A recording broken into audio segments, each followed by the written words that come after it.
Crossover. Oh, killer crossover. Just crossover. It just crossed him over. Absolutely. Another victim to the crossovers. Crossed him up and sent him down. The crossover's here. Sorry, we're on the air. You realize how spread out you are right now? It's my zone, all right? I get to do what I want with it. You're on my turf now. I said we need lines in the sand between what's my turf and and your turf. lines are over there. There was too much stuff going on during the commercial break, so Matt was unable to put his magazines away because Big Clock. Magazines. What year is this? 1990? Look, I'll say this. John. I was a little just a little mellow from things going on. There was some drilling, during the show and whatnot. But you know what? I'll say this. Uh-oh. Yeah. This big clock has turned my frown upside down. The whole time, because I looked in here and I saw your face, and I said, oh, no, our boy. But then I saw the arrival of Big Clock, and I said, oh, our boy. Once again, I'm very sorry. I'm very locked in to my show, right? I take my show very seriously. Yeah, apparently. And I don't like it when a lot of things are going around all the time during the show. It just kind of gets me off of my rhythm, right? Yeah, I can tell. And it's just, I was off rhythm a lot today, but now I am firmly back on rhythm because my baby is here. Big Clock is here. We are now a legitimate radio station. For the 20 years that this radio station existed, it was not legitimate. It was a fugazi of a station. Now Big Clock is here. We are legit. A Marconi Award nominated station. That's what this is. Nominated. Now it'll be winning because you got a Big Clock. That's the difference. We do have a Big Clock. That is what gets you over the hump. Is his mic on? Yeah. It really sounds. Can we turn it up, Josh? What if we turned it up? I'm always afraid to turn Matt up because it gets so excitable. Yeah.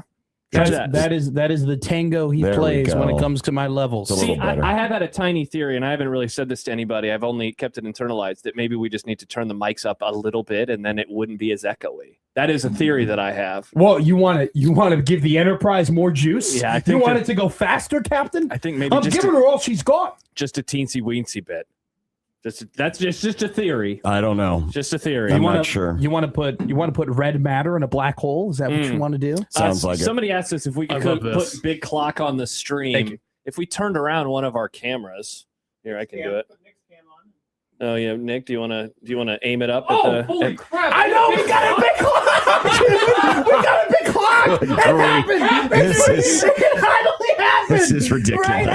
I've been begging for this. Come on, Chris. Look at the clock. Look at it. It's red. It's big. It's already synced up. We got it all synced up, dude. Wow. We got a Big Clock. I mean, this is the one thing I wanted. Unbelievable. It's you know what? It is unbelievable. You said I was a dummy. You said I was a dummy. Joey was making graphics of me asking for Big Clock. Yeah. We all didn't think it would happen, and now it's here. Big Clock looks great. It's exactly what I wanted it to be. I'm proud of your Big Clock.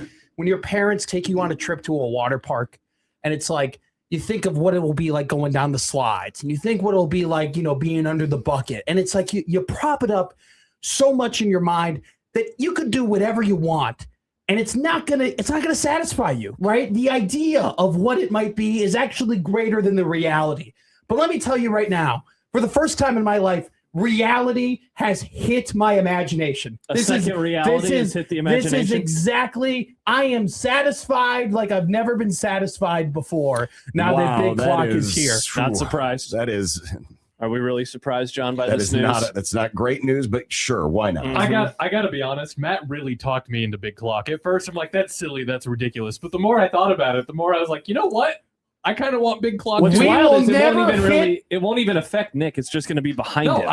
I'm glad it exists. This was the principle. The principle of Big Clock actually superseded the actual action of Big Clock. And now we will hit our hard outs better than we've ever hit our hard outs before. We will never miss. We will never miss. It's right in your face. We never have missed. Have you guys missed before? It wasn't that we missed a hard out. It was that we made an oopsies. You missed a whole break is what I heard. Maybe, which is incredible for a Marconi-nominated radio, mistakes. The benchmark. Hey, Patrick Mahomes throws interceptions. Tom Brady lost football.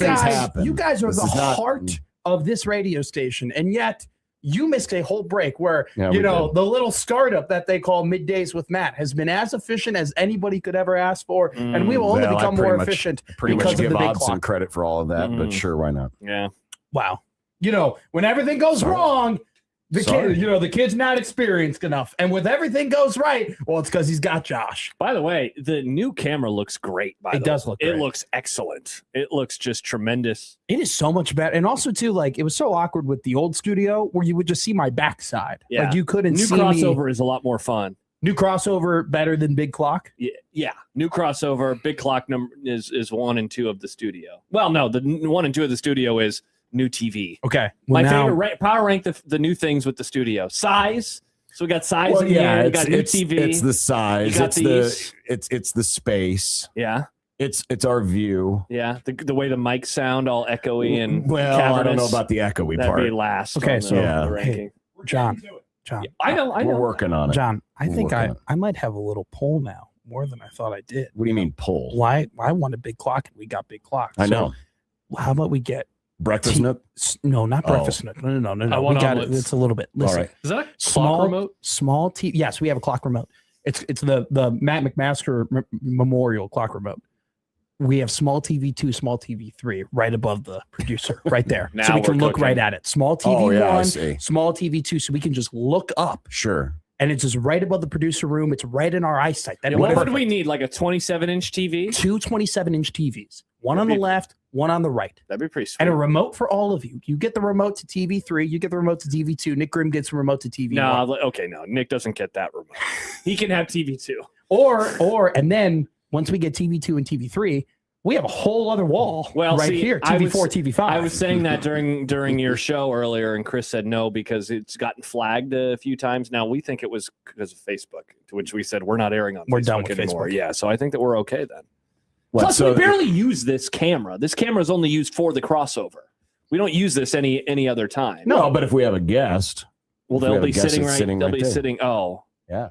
oh yeah. Yeah. I guess we need a third camera. but you know what won't be or we could do this. in anybody's eyesight? TV 2, TV 3, right above the production room. I thought one of the goals we had was we were going to get rid of these, not needing these anymore. Well, that I think the original plan was, we would have cameras like that hanging and looking at us. Yeah. That would be quite No, nice. that's That'd all be right. quite nice. I I'm mean, not gonna, I would. beggars can't be choosers. No, I mean, I this think this is great. This you is can fine. you can make the argument that you might be able to use that camera with you two all the time. Maybe It wouldn't look. you as think good. it's too far away? It's too far away. Yeah. Could we get it closer? I mean, think there is an we have the ability to ability- zoom in. Yeah, we're all right. That is possible. We're okay right now. By the way, we got a text message from Cody who says Matt just said he had a little pole. A little poll. Yeah, he says I have a little pole. Like Poll. PULL. He spelled it POLE though. No. I don't have Can a you make that a pole at drop? home. Not saying no, I have a little pole. No, I don't have a little pole. You said it. If I have a pole, it'll be a You big leaned pole, over, but I you don't have whispered big it pole. too to John like it was a secret. Yeah. John, I have Oh, a so little you just poll. This said is you just said you don't even have a poll? No, this is Oh, what wow, you Mr. call H. entertaining modulation, right? I modulated my voice down Sure. in order to make it to seem like John and I were having a personal conversation on the Correct. radio, Interesting. even though radio is the most non-personal thing that you can have in terms Probably. of everybody listening. Is So it? that's me using my entertaining chops in order to make it feel like John and I were having an intimate moment. That's Yeah. pretty cool. See, if he went to broadcasting school, but he went to the toilet school to learn how to do this. Oh, really? Yes. Is that where I went? Then he went to the toilet school. toilet Got him. The toilet school. Got him. Top of his class at toilet school, Josh That was Peterson. pretty good there. That You was pretty were good. pretty great. Mhm. Nobody's been on the John longer than Josh Peterson. That's what they say about me. And no one's broadcasted with a John longer than Josh Peterson. That's probably actually true. That's Yeah. probably true. If there was a power ranking of people who've hosted with Johns in America, All Johns? all Johns, I think I'm in the upper half for sure. Well, upper Ed- half, I think you'd be in the upper 10% Ed Oh, Mc- you're talking about just in length of in time? length of Ed time. Oh, I've McMahon's gotta got be- the record. Probably in the upper one.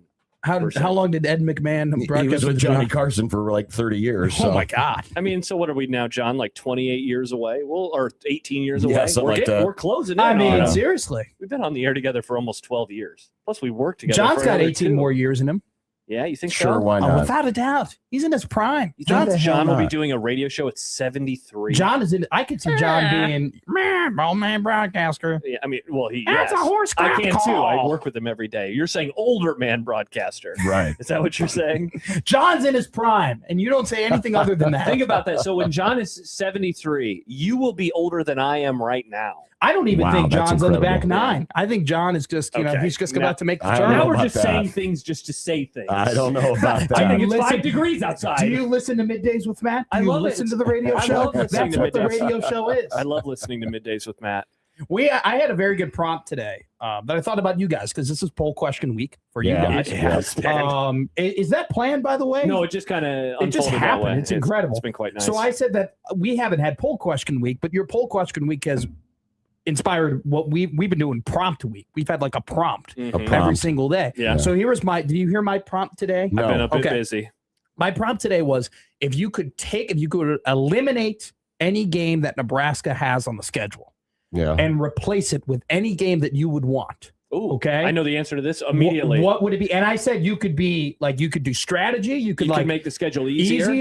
You could take away no more Ohio State, and we want to play Purdue. I have my answer. You ready? Or you could add a non-conference power game if you'd like. getting What rid would of- you do? Here's an idea, John. I wonder what you think of this idea. Let's get rid of Bowling Green.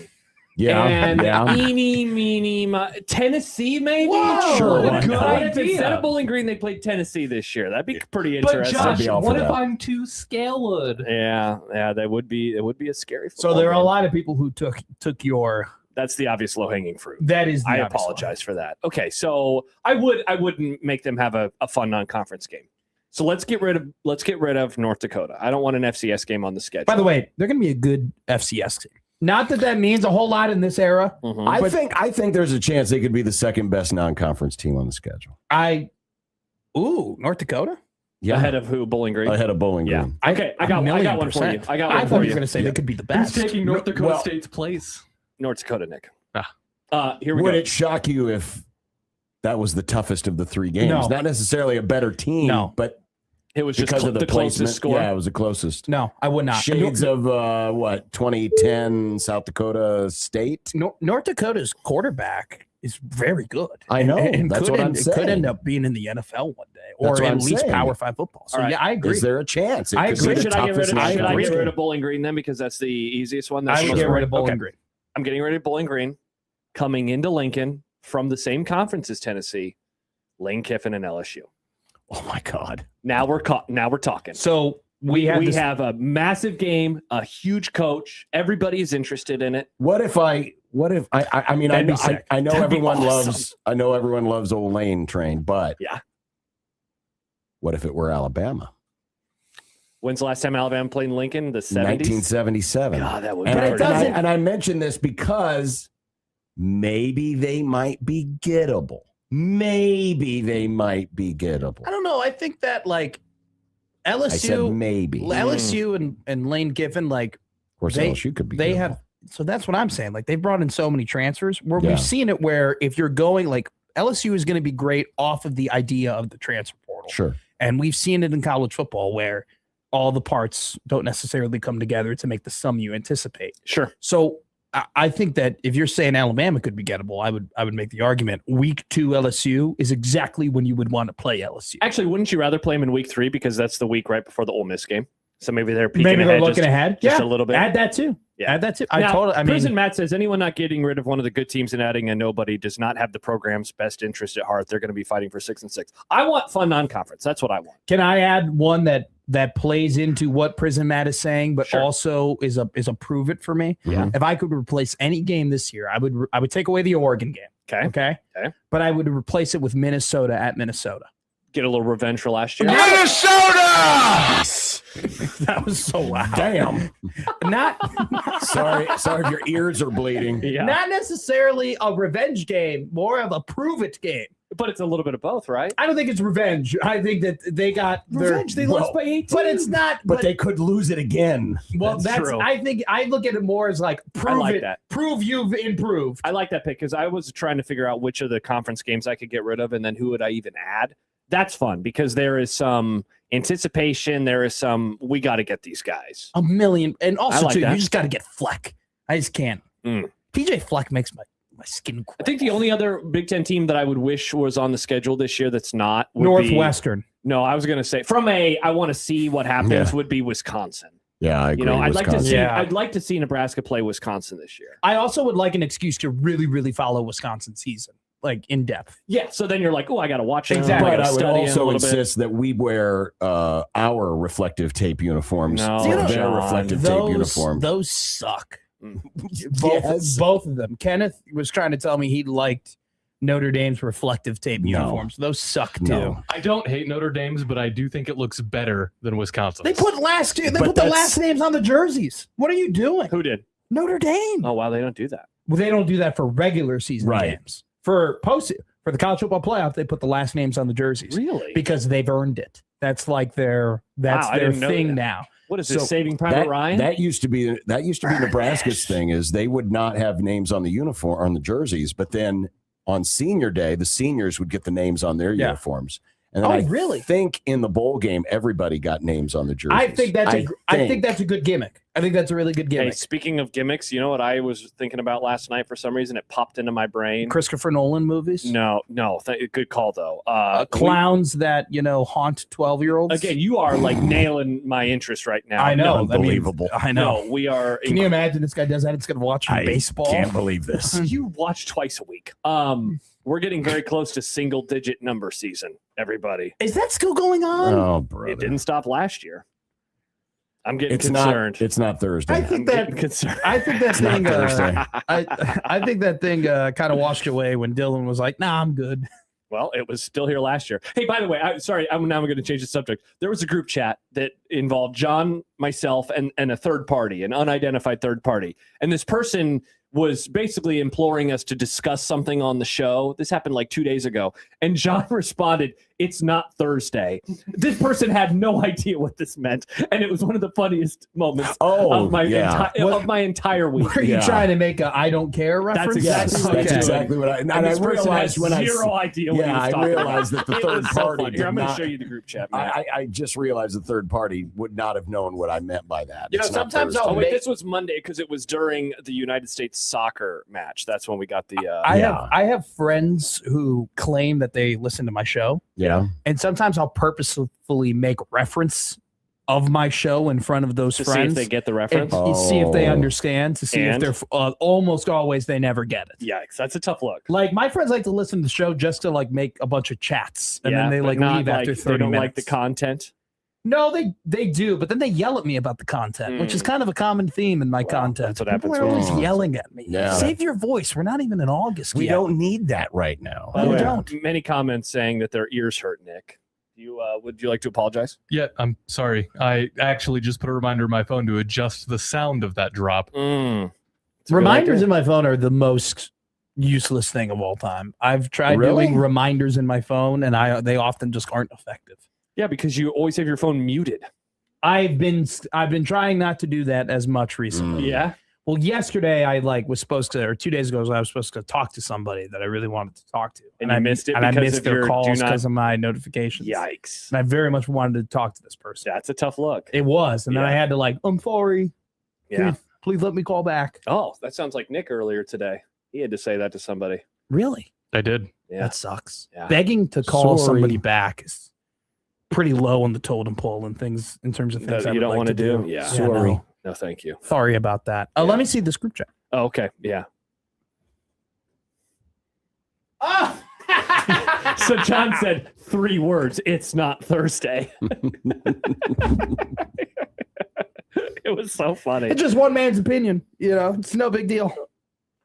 Because then you don't want to explain the joke. So we have this bid on Thursday. On Thursdays, we do a thing that we don't care Like, yeah, about. it's just like, all right. I also don't think that person would have taken that joke very well. That person might be listening right now. Do you want to say anything to this person? No, not really. Okay.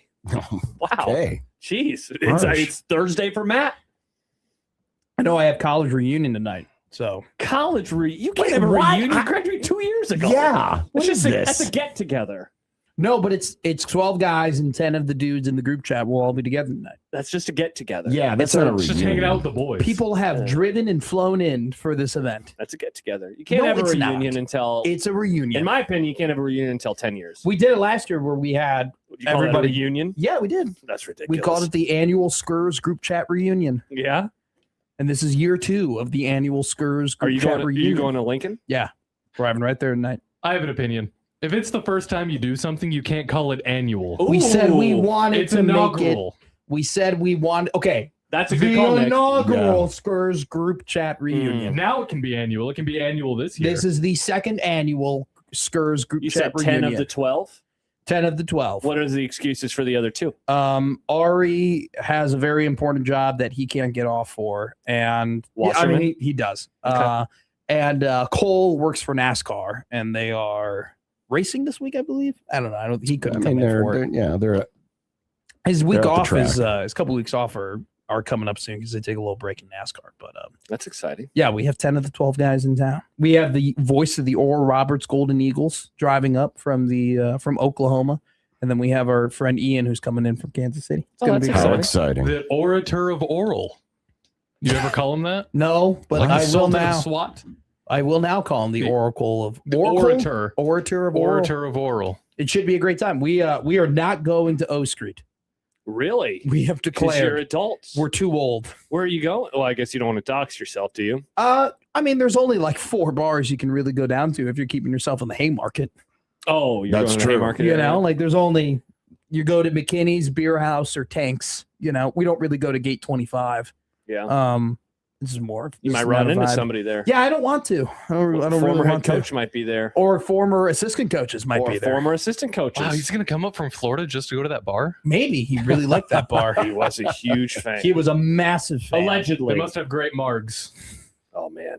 Never had a margarita at Gate 25. You know what? I'm not a marg at a bar like that kind of The guy. first place I ate at was Gate 25 in Lincoln. What? And Really? I got to Lincoln. I was 18 years old, sat down at Gate 25. Parents looked at the menu. They ordered 3 things, and the poor waitress goes, "Oh, we don't have any of those things right now. Like, we're out of those things." Oh, wow. And mom and dad were like, "All right, we're leaving." And we went to Where'd you go next? Hero. Okay, so Never you been didn't actually. That wasn't actually the first place you ate at. That was the attempt. The attempt. You attempted. They were the first. We attempted to eat there for the first time ever. right. The first thing I ever ate at Lincoln was Honest Abe's. Oh, what a great place! It's First not a thing bad- I ever it's not ate a- at Lincoln when I was in college was Raising Cane's.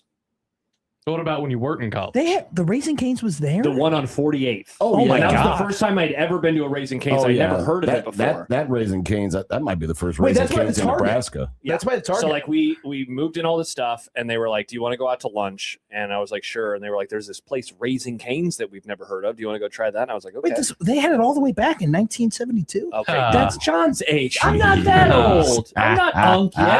Yeah. You are. Josh was there in 82. Wait. I'm 37. You are. Yes, that is the proper age to be the cool uncle. Okay. My Tio Mag, Uncle Mag. I'm Latin for those Yeah, who know yeah, that. we're aware. Tio Mag, he was your age when he was the cool uncle. Yeah. For me. Am I the cool uncle? I mean, if you are. I don't have any nieces or I guess I do have nieces or nephews. Wow. On the Wow. other side. I was You thinking of forgot my about me. no, I was You thinking forget- on my side. Wow. He's Of not my a cool nephew Josh or doesn't uncle. care about his siblings' Wow. kids.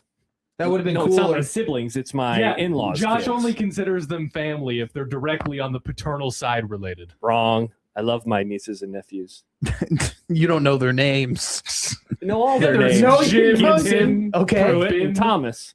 Gibson. I guess there Pruitt? is no nieces. It's just nephews. Gibson, Pruitt, Thomas.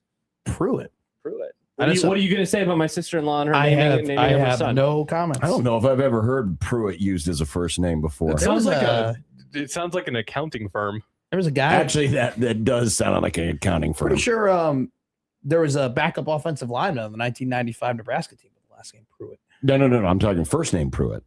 No, I'm saying Pruitt's a last name. I know, but What I if his get- last I name messed is up. Pruitt? I Maybe got his you. name I is got you. It's got to be your Pruitt. Pruitt. it's got to be your Pruitt. Mm-hmm. Is it the Prove It deer? It might be. Bang. It might be. Gibson's a good name. It is. I can't Gibson's believe a you're being critical. I can't wait to see them next time. I'll be like, yeah, you should hear what he had to say about your naming of your son Pruitt. What? I've never heard Pruitt as a first name. You know, I might name my kid Felony. Wow. It just rolls off the Felony. Honestly, I'm Felony. surprised. There's probably many felonies on this planet. Many people with felonies. Well, not with. Well, yes, they might have. Yeah, they might have a felony with them. Have you ever gotten close to getting a felony? No. He says with great confidence. I spent. No, he's always gotten away with his felony. I got a speeding ticket one time, and I was going way too fast. But that wasn't a felony. That's not a felony. But yeah. it was, yeah. Yeah. No, not that I'm aware of. I've never been in a bar fight or anything like that. That'd probably be the closest people get to. Oh, how about this? Anthony says Canes opened up on July 14th, 2006 in Lincoln at 48th Street. We're coming up on the 20-year anniversary. Wow, 20 years. That specific Canes. They have a Canes right now on straight on Oster. I think it's on. No, it's on Q. It's on Q. You're talking about in Lincoln. downtown, I yeah. remember when that opened after my college experience, which I was grateful for because I would have spent way too much money there late at night after drinking. That I would have done it too often. Too often. Oh my gosh. I've never seen, like, you talk about like star-studded people like at Nebraska. Like there were multiple times where like, oh, there's like 6 All-Americans just sitting there right now, like eating chicken tenders. What like, a that's time. crazy. So in other words, it was the volleyball team. Yes. Yeah. When Okay. he said And- all American, I was going to say all Americans. Yeah. You got to be the volleyball team. And a certain quarterback who had to turn into a tight end. oh, That was wait, a quarterback That to might turn have into been a tight when end. his wife was at Raising Cane's. I don't know if they met there, and I don't know if they're going to marry Years. I thought they were engaged.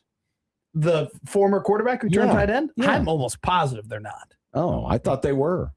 Years ago, I saw this show at the Bourbon in Lincoln. And after the show, me and my friends went to go get Canes on 14th. And the band we had just saw was just there eating Canes.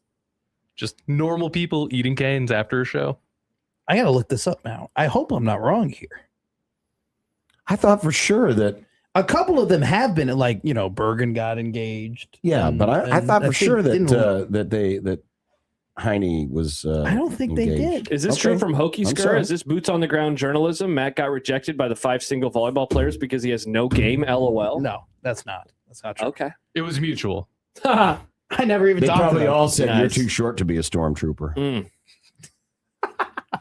That's a good one. Do you think Mr. H ever said that to people? Under. Jeez. Also, come on, Nick. We're having a great Raising Cane's conversation, and you drop in a Mr. H. Yeah.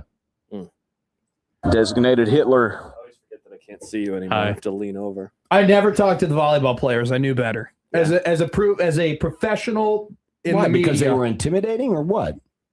Yeah. Oh, you are not being like the Spurs announcer, is what you're saying. No, I was not. Good job by Okay. you, Matt. I was like, this may potentially be a conflict of interest, and I also had zero shot. And let's just be real.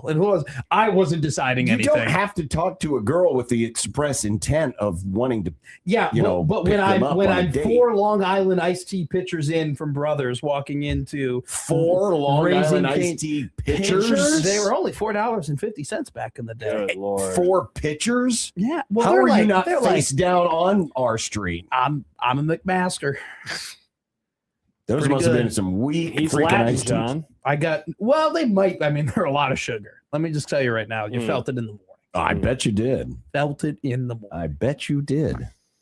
This is a great crossover. I This had a good lifted my time. spirits. Well, and Big Clock And lifted your spirit. Happy. I wouldn't go that far. No. Yeah, no. we got too sporty in the middle. Yeah, but I had a good time.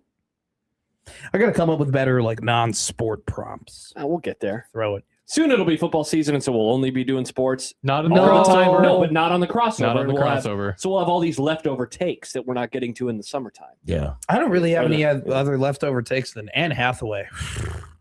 What about her? Age is like fine wine, man. Oh, but you're being critical of me for wanting to go see the Odyssey. Interesting. I've never been critical of you for You're wanting to being go see the making fun of Odyssey. my Nolan stuff a little bit earlier. No, I already have tickets to the Odyssey on an IMAX screen. Nice. There I were saw a nine- movie last night. I had a great time. They are, by the way, they are $19. Yeah, they're expensive because it's a big screen. It's kind of a smaller IMAX theater, at least from. I've never been in the IMAX theater in Council Bluffs, Then you can't say that it's smaller. but it looks smaller. It feels like there should It's- be way more seats. I saw F1 in there. It's not real as, good. It's not as big. Is it worth as- it? Oh, yeah. It's not as big as the ones in Chicago, but Well, one's Chicago are some of the biggest in the country. that's what I was going to say. I know. All right. Bye, Matt. Bye. Well, there you go. There's your crossover. It's 225 on Nice. 1620 The Zone. You can see that. 225.45. Oh, I know. Come on, you can see it. Oh, I know. It's quite neat. I should have rounded up. It's pretty incredible. 226 now on the station that plays all the hits. 1620 The Zone.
Unsportsmanlike conduct on 1620 The Zone.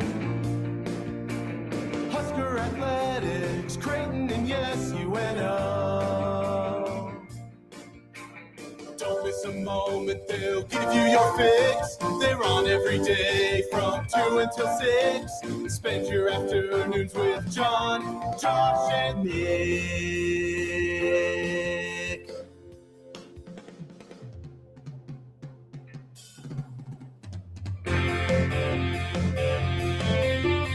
John, Josh, and Nick.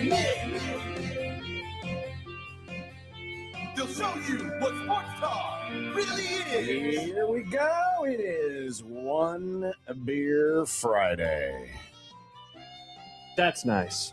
It is, isn't it? I'm not going to complain. It's going to be the weekend soon. Very soon. Nice. Unsportsmanlike conduct on 1620 The Zone.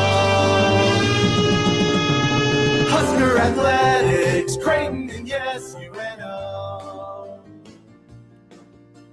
Happy Friday, everyone. John, Josh, and Nick with you from the brand new Zone studio where we have Big Clock. Wow. Still working on the Echo, but that'll get fixed. I think that's Josh next has a week. mouse. I do have a mouse. Josh has a mouse now. So Oh. he can start Wow. During the triggering open. drops. Oh, I thought you always played the open out of the different thing, Nick. No, it plays out of A. We still have not mixed in. We still have not mixed in Yeah? the baseball open. Baseball open. Yeah, the USC baseball open that I Yeah. keep forgetting about. Oh, yeah. Gosh, it's prime time summer, Nick. Maybe that should be the Exactly. way we start our Friday shows. We just never find out. We just never get there. Comment from Job. I'll read 3 comments. This show is overrates. And then the second comment, rates. And then the third comment, this show is overrated. Over space rated. You got there, Job. You'll get I believe there. in your ability to type Keep things. trying. Keep trying. You'll figure out the English language one of these days. We are here for a One Beer Friday. Of course, many other things that happen in the Grumdown. We are going to today just going to get the old T-square out, or the, what do they call that? When you do the one side of the notebook paper is pros and the other side is cons. I don't know what that's called, yeah. We're going to do pros and cons today. I have many pros. 3, you really? Well, I have 4 pros. Is that many? No, well, you just said many. Yeah, and I have 4 cons. So I have then I guess- equal pros and equal cons. I was going to say, so you have equal of both. That was my goal. But we'll take your submissions as well. Nice. Oh no, volleyball reseeding I disaster. just feel like every 2 weeks there's something that happens and everybody gets really mad at Troy Dannon. Yeah. Kent's Movie Club today, the Prestige, which, by the way, is on Peacock. That saved my bacon last night. It was on Hulu. I don't have Hulu. I just realized. Oh, if I would have known that, I would have loaned you my Blu-ray. That's all right. But Okay, it was on, that's it's good. on Peacock. Okay. So I watched it on Peacock. Okay, that's I good. wish I knew it was on Peacock because I could have watched it with dealing with ads once, and I think because it's that, or were there still ads interspersed? No. On Peacock, you get like the 180 seconds of commercials Damn it. at the beginning, Yeah, and then it's done. I really screwed up watching it on Which Hulu. is fine if you just time it out right. Let's say, you want to have a little popcorn or something. Yeah, go to the You- bathroom. You hit the play. You play through the Go grab a commercials. beer. You go upstairs. You do whatever you need to Work do. on a magic you get trick. Stuff. Work on a magic Nice, trick. Yeah. Kill a guy in a box. And Hey, then spoiler alert. Oh, Are you sorry. watching closely? 100 Oh, days hi. to the NFL. Is this something we want? The NFL? There No, was this year I'm good. There was Settle down, something. Nick. No one would have seen this because it was in an XFL broadcast, but Correct. it might be coming to the NFL soon. Okay. 100 days to college football. Does ESPN love Nebraska? Wow. That's something that people back in the 90s said that ESPN definitively did not do. No. Okay. Super Friends Roundtable with the Dave Roberts of Nebraska. Dave Roberts. Yeah, the manager of the Dodgers. We now have our own superior manager in this state. Unreal. And he's going to join us in the Super Friends Roundtable. I can't believe we're giving Jack that much credit right now. I mean, what happened. They did win the championship. They did. You can't argue with that. Most overrated team on Nebraska's schedule. It is a predictions day, and it's a one beer Friday. Nice. And you have an opportunity to win $50 in vouchers to Timber Creek. That's right. Now that's sweet, Nick. I forgot about that. Just got Timber Creek last night. Forgot about that. Great wings. So what are we doing, Nick? How are we doing this? Well, I mean, originally we were going to. Is it like a drop, like that? Something like I that? don't see any protesters across the street. Yeah. We were gonna award somebody. There is a woman walking right now. Is she going to hold up a sign and says, "I hate your guts"? This show overrates. Probably. This show is rate over. Oh, she's holding out her. Is that her phone she's holding out? Taking a selfie right now. Oh, as one does. All right. Taking a selfie. Okay. All right. Well, there's a cat place right across the street there at the bottom of that building. I see. Rats. Well, Yeah, we got a text. Did anyone show up in the sign with the parking lot? No, not yet. Not There's yet. still time though. I think we said. They we said like they, now. They could climb the staircase here. Yeah, behind anytime me. before like 3:00, and you would win one of the prizes. Well, what are we gonna do then? Caller 5. Chris in the new studio with a classic contest. Whoa! Right now? Yeah. 402-951-1620. Be caller 5 and you could be a winner. Awesome. Be caller 5 on the Prairie Flower Casino Zone hotline, and you'll get the first of our $50 in gift certificates to Timber Creek Pizza, which is at 178th and Harrison. Daily great menu specials, great pizza, unforgettable sauce, fresh ingredients, unique combinations. Timber Creek Pizza Pub and Grill. If they're not already sold out, go to 1620thezone.com and get yourself hooked up with the half off deal, which is buy $50 worth of Timber Creek certificates for only $25. Nick is talking to one of our glorious listeners right now who just won the prize. That rocks. That's wonderful. That is a kick-ass way to begin the weekend. It most certainly is. Pedro says, "Hi guys, your summer shirts are great. I am feeling it. Best summer song is Summer by War."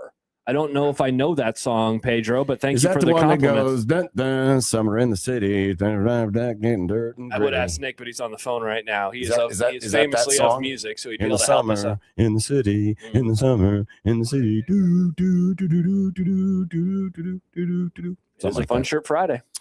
So we got some interesting correspondence, including if Josh apparently had to get up and go to the bathroom at 2:30 in the morning.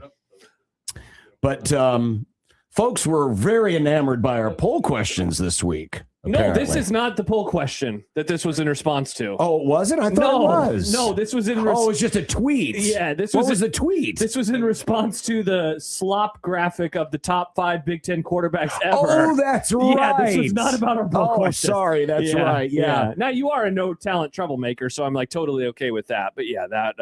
no-talent troublemaker? That was not what this was in response to. Bill was not happy with one of the poll questions asked earlier this week, but go Cubs go. Wow, on does this Twitter. hurt? Yeah, it's one of your people. I think now definitively we have to say all Cubs fans are idiots. How do we know this isn't John's burner? People have been wondering that aloud, Nick, all day long. Listen, I think Tommy Frazier and Eric Crouch are the two of the best quarterbacks in Big Ten history. They definitely are. Yeah, he was very upset. But in honor of people responding to our tweets, our polls, whatever. Yeah. I figured, why not one more? Why not? Why not one more? So today I wanted to ask the question because we've been talking about the schedule all week long and the first 5, the final 7. But which of Nebraska's opponents this year do you feel is the most overrated? Because there's some good candidates on here. For sure. Some good candidates. Let's go in somewhat chronological order. Indiana. Indiana's probably going to be a top 5 preseason team. Yep. But Indiana's going to be very different. Placing a lot of talented players. A lot of the JMU guys are gone. Yeah. Including the Heisman Trophy winning quarterback is gone. Exactly. D'Angelo Pond's gone. Exactly. A bunch of draft picks. A lot of guys gone. So there's a chance they could be overrated. Sliding on down, you've got... you did not include Oregon in the list. Not in the list. There's an other. Okay. Well, I I'm sure people could say that Oregon is overrated, but there's a lot of people that think this is going to be one of the top 3 or 4 teams in college football, right? So that's why I didn't put them on there. The 3 teams I specified, Indiana, Iowa, because I've seen folks say, it's the dark horse playoff candidate. Even though Iowa also will be changing out a quarterback. They're changing out an entire offensive line. And their new quarterback is like smaller than we are. I mean, he's a very tiny man. Yeah. And then Ohio State. I did that mainly for you. Thank you, John. That was very kind of you. What a nice little pep in my step. Well, I mean, let's face it. They're losing a ton of players. Ohio State's losing a ton of players. They, because of their name and their reputation, probably going to be a top 5 team in the preseason. Oh, yeah. Similar to Indiana. Right, a top 3 team in the preseason. And then, we only have 4 options, so I just put other. Yeah. I don't even know if there would be another option beyond Oregon. Well, not to be critical of the other as the option. I mean, Washington, that's Illinois. Fair. That's fair. Because there's a good chance Illinois will be a preseason top 25 team, and they're switching out a lot of people. They are certainly going to be replacing a lot of guys. I think Washington, you're right. Washington is a good candidate because they have a lot of questions. Their quarterback tried to leave. I think some people, we do, back in the olden days when we would talk to Happer in the crossover, he would often talk about the bad vibes NFL teams. Yeah. And last year he nailed it. He picked the Lions. The bad vibes college football team or the bad vibes Big Ten team, Washington might be a pretty solid candidate given that, again, the stuff with Damon Williams was just so weird. And I think that there are 2 camps right now. There's one that says it's going to be totally fine. And then there's the other that says this is going to be an issue that affects them throughout the season.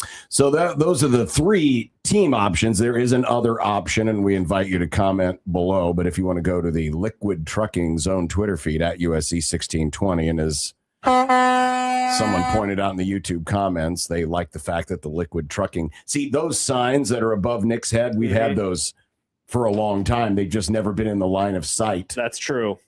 I always wondered why we put them right there. I know we could have moved them over to the other side. I mean, we still can. We don't have to leave them there. Honestly, we could put them up by Big Clock. We could put them up by Big Clock. It's a good place for it. Because now that we have Big Clock, Does Big Clock only tell time, or can you make it have messages on Can you put messages on Big Clock? You can't put messages, but you can run. There's a timer on Big Clock. Oh. You could put it next to the TV over there. You could put the signs next to the TV. There are many places, but no, we wanted I do like it in the line of sight. Don't Don't get me wrong. I like it in my line of sight. I just don't know if we necessarily need it in the line of Nick's camera. Yes, I would agree. Yeah. I guess the other option is just to turn off Nick's camera.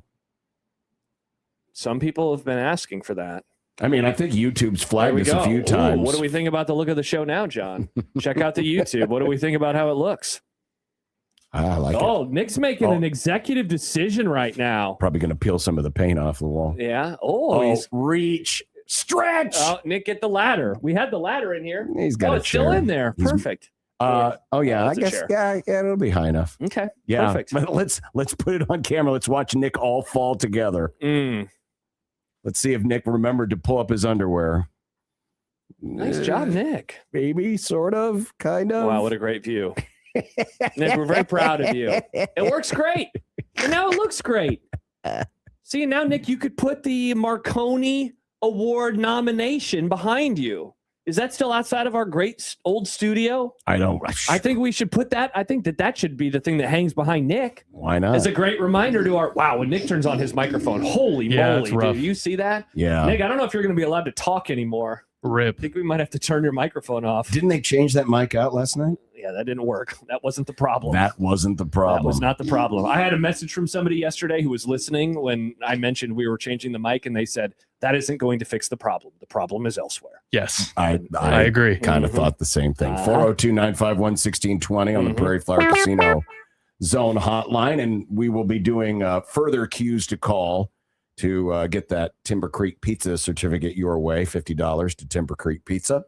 The celebration! We'll leave one in the queue if someone wants to, stop by 50th and Capitol. I'm sorry, 50th and Dodge. Come on, if you're on the Capitol side, we're not going to see you. But we won't see you. But if you want to show up and protest on camera here, you can certainly You will do win that. the prize. Nick will hand deliver the prize to you, unless it's a digital prize, and he will hand deliver a handshake to some kind. It's not a digital prize. Oh, it's not. He will hand deliver the prize to you. Shake your get hand. a prize. He will then need to get your information, but he will still hand deliver it to you. Let's see. I mentioned Liquid Trucking. Oh, and then there is the Equitable Bank Zone inbox. At Equitable, we take banking personally and answer the phone on the first ring. Tight. So coming up next, and all of those methods plus the YouTube comment section, which still is not sponsored, by the way. Mm-hmm. We would love to have it. I want to do an exercise because it was prompted by a tweet that I saw earlier this week that we'll share coming up after the break. I want to do a pros and cons list for Matt Rule. It's been 3 years now, 3-4 football seasons, working on number 4. The pros, not pros as in poetry of Matt Rule, but the pros and the cons, and see what we come up with. Perfect. You can join us as well, 402-951-1620. We are 1620 The Zone.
Husker fan, Chicago is calling.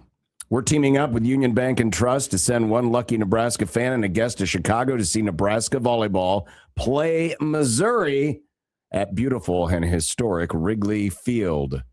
2 tickets to see the match. Sunday, September 6th. Round-trip airfare from Chicago to Omaha. 2-night hotel stay downtown Chicago. $150 gift card to use for whatever. Chicago! It's presented by Union Bank at Trust at UBT. People don't have your money. Your money has people. Member FDIC. Very simple. All you have to do, listen for the call to Chicago, Road to Wrigley sounder. Oh, like that, the one that and we that's just a great aired. reminder to go over to 1620thezone.com and you can register right now. It's nice to have reminders. I put reminders in my phone sometimes, go pick up milk after the show. Right. And then I go and it reminds me to go pick up milk after the show. So do it now. Cool story. Thank you, Nick. Go register today, 1620thezone.com. Mm-hmm. Before the For You tab got hijacked by all the weirdos arguing about your movie, I did see this. It was a tweet from Husker X's and O's. Cool. But it was interesting. It was I'm sure it was tweet. great. What did this person say? Rule has one of the highest ceilings of any coach Nebraska has had since Tom Osborne. He has the recruiting chops of Bill Callahan and what appears to be the culture that made Bo's guys loyal. Needs to be better on Saturdays to make sure we realize that potential. Now, first off, did you, when you think of the highest ceiling, Mm-hmm. and this is why the argument is a little hard to have, because we now know exactly what Bill Callahan's ceiling was. We know what Riley's ceiling was. We know what Pelini's ceiling was. We know all of that. Ceiling was. So are we comparing it to what we know, or are we comparing it to what we believed? Because certainly the ceiling that we all had in our minds for Scott Frost in 2018, very different from the actual ceiling that we experienced. Correct. Well, here, let me ask a quick follow-up. How many coaches do you think reached their ceiling at Nebraska? Like as high as their ceiling was, I guess all of them technically, right? I guess their ceiling is what their ceiling was. Sure. Was Scott Frost ceiling at Nebraska 5? Was Bo Pelini ceiling at Nebraska 10, or could they have been a little bit better? Right. Was Bill Callahan ceiling at Nebraska 9? Again, I guess you're right. Once we have the answers, then we kind of have the answers. But I feel like all of those coaches could probably make arguments. No, our ceiling was a tiny bit higher than what we actually showed. But for argument's sake, because we do know what the ceiling of Callahan was, we do know what the ceiling of Riley was. Mm-hmm. I mean, you can make the argument: does Matt Rule's ceiling, is it higher than what Bill Callahan had? I don't think so. Now, part of that is Bill Callahan had an 8-4 season, better than anything. Now, real quick, he was also playing in an era for a little bit that had 11 regular season games. So when they went 8-4, they were actually 7-4 in the regular season. And then they won the bowl game. But they were 8-4. They were also 9-5. Yeah, with including the division title. A 9-3 regular season. They won the division. And again, these are different eras. But no, I think that Bill Callahan's ceiling was definitely higher, and I think that in his time at Nebraska, he showed it to be higher. He also, like, you want to talk about what you inherited or whatever, he tore it down from the studs and quickly built it back. By the way, I think Husker X's and O's is forgetting about a guy named Solich. He had an 11-win year.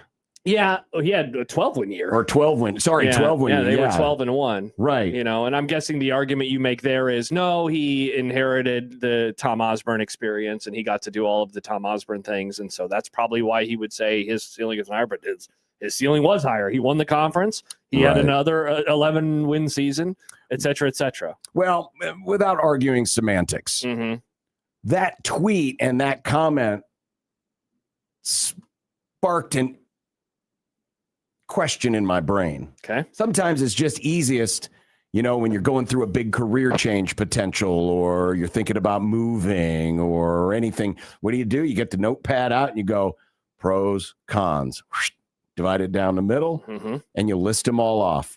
So I thought today, this might be a good time as any prior to the season to do the Matt Rule pros and cons list, the things that we think are to his advantage that he does well, and the things that either need work or he doesn't do well. Okay. Pros and cons. Nick, I have shared the screen here so we can keep tabs on the screen of the pros and cons list. First thing I'm going to put on here, and by the way, if we agree, great. If we disagree, I'll designate that. I was going to say, let's make sure we designate who puts these ones in. Well, if we agree on it, it'll be shared. But okay. Do you want to go back and forth between pro, con? Well, or do you want to go? I'm just kind of vibing it out. Okay, perfect. First pro that I have for Matt Rule, he is a hard worker. Now, I realize this is also the criticism I throw at a lot of the Springsteen fans when they brag about how, he plays so hard. That. You do say that. He's the Bruce Springsteen of college football coaches. When you think about, especially what was before, I don't know if there's a coach that works any harder. I think he puts a lot of time into it. I think there's a lot of effort.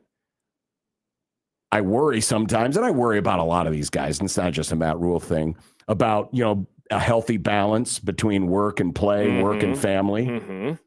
But I don't think there's any question. Matt Rule pours a lot and asks for a lot. Yes, he does.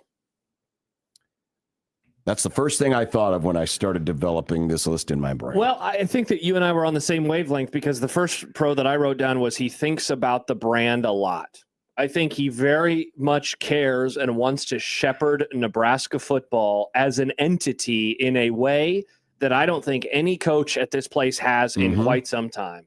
This one you could really say it goes all the way back to Tom Osborne, but certainly Frank Solich. I think he cares about what it looks like. I think he cares about what it feels like. I think he certainly cares about the message. I think he cares about who the messenger is. I think he cares about how stuff is disseminated. He cares about the place, and he cares about the brand. And I think that is important. Now, can I give you my first con real fast? Please, since we're vibing? Yeah, let's just go. First con. Just go, Riff. He thinks about the brand a lot. And I don't do this with any others, but I feel like these two things very much go hand in hand. He thinks about the brand in a way that I think can be detrimental. Give me some examples. I think that the care that he puts into, I guess I'll maybe throw shade a little bit, because I wonder if the uniforms, how much of that has to do with him. I think he cares about, that they're doing this YouTube series that feels very incomplete because they never did it after, losses. We talked about last year after the Akron game that video came out, and how it can just feel a little bit forced sometimes. But certainly I think last year, I would say there were moments where I thought his focus was on things that he shouldn't have been focused on because he cares about the brand, instead of just times maybe you got to focus on the team. You got to focus on the field stuff. You got to, not be frustrated by stuff that's going on away. Well, and that's where I would, and some of these may overlap to a certain degree, but micromanages. Definitely. I now, to some people, that's not a con. In my view, it is a con, especially in this day and age, where, by the way, you have like a bazillion people on staff to handle all these little details. To me, the most successful bosses, coaches, managers, whatever title you give them, are the ones who are there to set the tone, create the message, deliver the big picture, and then goes out and hires great lieutenants to go out and execute the plan. This is something, and as long as doesn't worry about the little teeny tiny stuff. As long as I've known you, you have hated micromanagers. I remember one of the first things I ever heard you complain about working together was college baseball coaches, and how, the way in which they're having an impact on a game. And it's like, just let the guys play. Guys play. You do not like that about him. I just don't about coaches. It's one thing if you are on a small staff. If this was 1968, and Devaney had 7 assistants, and that was about maybe a trainer and a couple of grad assistants, and that might be it. Maybe. But when you've got so many people in the organization, that's even more important to like look at the big picture, set the agenda, set the tone, deliver the message, hire the good folks, and let them do their job. Definitely. Well, I'll give not to go with another con in a row, but I'll do one more because one of the words that you had in there was managing. Now, it was with micro in front of it, but in-game management leaves a lot to be desired was what I wrote down. And I know I've been seeing some of the chat. I know that this is something that is on people's minds. Timeouts, decisions on fourth downs. I mean, I remember the USC game. Honestly, both USC games, there have been moments where you're like, that's what you're doing? You know, in the first USC game, it was fake punt or not, fourth down. Like they just seemed so tight. Like they're squeezing a little too hard. Last year, the decision to kick the field goal or not, we have seen them be wasteful with timeouts. I think that the in-game feel is the thing. And look, I think this was always going to be a concern with him. If we're putting together a pros and cons list of him on the day after he got hired, I think that the in-game stuff was going to be the part that we worried about the most, because it seemed like he was much more of a program builder. You know, they're really good on Monday or Sunday to Friday, but Saturday, sometimes the in-game coaching is where they're going to struggle. And that has definitely been the case, but they've been unable to do some of the other stuff. So in-game management is definitely one of the cons that I wrote down. Mad Piper says a pro is that Holgorsen forced Rule to switch wide receiver coaches. I'm gonna rewrite that a little bit. In terms of a pro, is willing to move on from unsuccessful or move on from assistants. That was the third thing that I wrote down. I said, doesn't hold on to coaches too long, AKA he admits his mistakes. Now I know that there will be an argument. And I mean, you could honestly, John, just put this on the con list right now for this whole discussion, because I think it makes it better. His hiring rate is incredibly hit and miss. You know, he's had 2 offensive coordinators, 3 defensive coordinators, 3 special teams coordinators, and he's going into year 4. That's a lot of changeover. But again, in his defense, it has been really nice to see him not hold on to guys. Yeah. Because Callahan did it. You know, I mean, I can't really speak as much to the Solich era, but yeah, he did it. Bo certainly did it. Riley certainly, well, I guess I don't know if Riley did or not. He didn't have enough time. Frost certainly did it. Like all of these guys before him had opportunities, I thought, to change the trajectory of their program. And so I don't know if this is an additional pro, but like, if he's going to go down, he is definitely going to go down trying. He is, I think, very open to doing things a different way tomorrow than what he did yesterday. And I think that is absolutely something that you give him credit for. Though, then just to do the flip side, man, some of those hiring decisions have been perplexing. His special teams coach was gone within months, right? You know, and that was an off the field thing, but they have had a lot of hires that, you know, it just seems like they are outcoached because of the inexperience or just lack of coaching ability some of these guys have. And branching off of that, I added to the pros list. Okay. He doesn't blame the players. He takes responsibility. I am trying to rack my brain, trying to think of any moment where in a press conference or a post game where it sounded like he wasn't taking responsibility for what went wrong. If anything, he throws the coaches under the bus more than he ever does the players. Maybe, but you know, at the same, I mean, you'd rather have that than going after the players, because that's when you can start to divide things. Yeah, it's and listen, how you project that outwardly versus what you're saying inside the organization. I mean, obviously, there are going to be times where, you know, it ain't on the coach that, you know, this guy threw an interception or this guy fumbled the ball or this guy jumped off sides or whatever. But those things are best handled internally. And I think Rule does a very good job of that. I think he's pretty good at initially, you know, unlike maybe some other coaches who did point the finger instead of the thumb. Always. Matt Rule's good at pointing the thumb. Definitely. I would agree with that. Another pro for you. He calls it like he sees it in a variety of ways. I think that what he has to say about money, even if maybe you get frustrated that is a continual conversation, it is certainly an important conversation, and he's not afraid to do so. I think that he has been able to kind of tap into this place in a way that his predecessors were not, because he is so far past the championship era. Like there was a comment earlier from Fight that I thought was really good. Let me see if I can find it real fast. He said pro. He understands he can't win with gritty walk-ons from small-town Nebraska schools. Like, I feel like he's the first coach in my lifetime that has been able to at least try to win it in a specific way that is him, that it is, again, his program vision versus you have to do it this way. You have to run this offense. You have to recruit these players. Now, it also helps that the roster sizes are smaller, and so he can't even tap into that anymore. But I think that he is unafraid to say what he thinks, and that can be a good thing, even if, you know, he ends up making some of the wrong moves. Yeah, I would agree on that. I'm going to put on, and again, like I said, some of these could overlap a little bit, and this is kind of in the same realm as in-game management. But, and I'm trying to, I don't want to say he panics, but there is a deer in the headlights, what do we do aspect that I think sometimes derails this team when the heat gets a little too hot. I'm trying to figure out how I want to phrase it. I think for the moment I'll just go deer in the headlights. Nervousness. Okay. On the sidelines. Well, this maybe is an offshoot of that.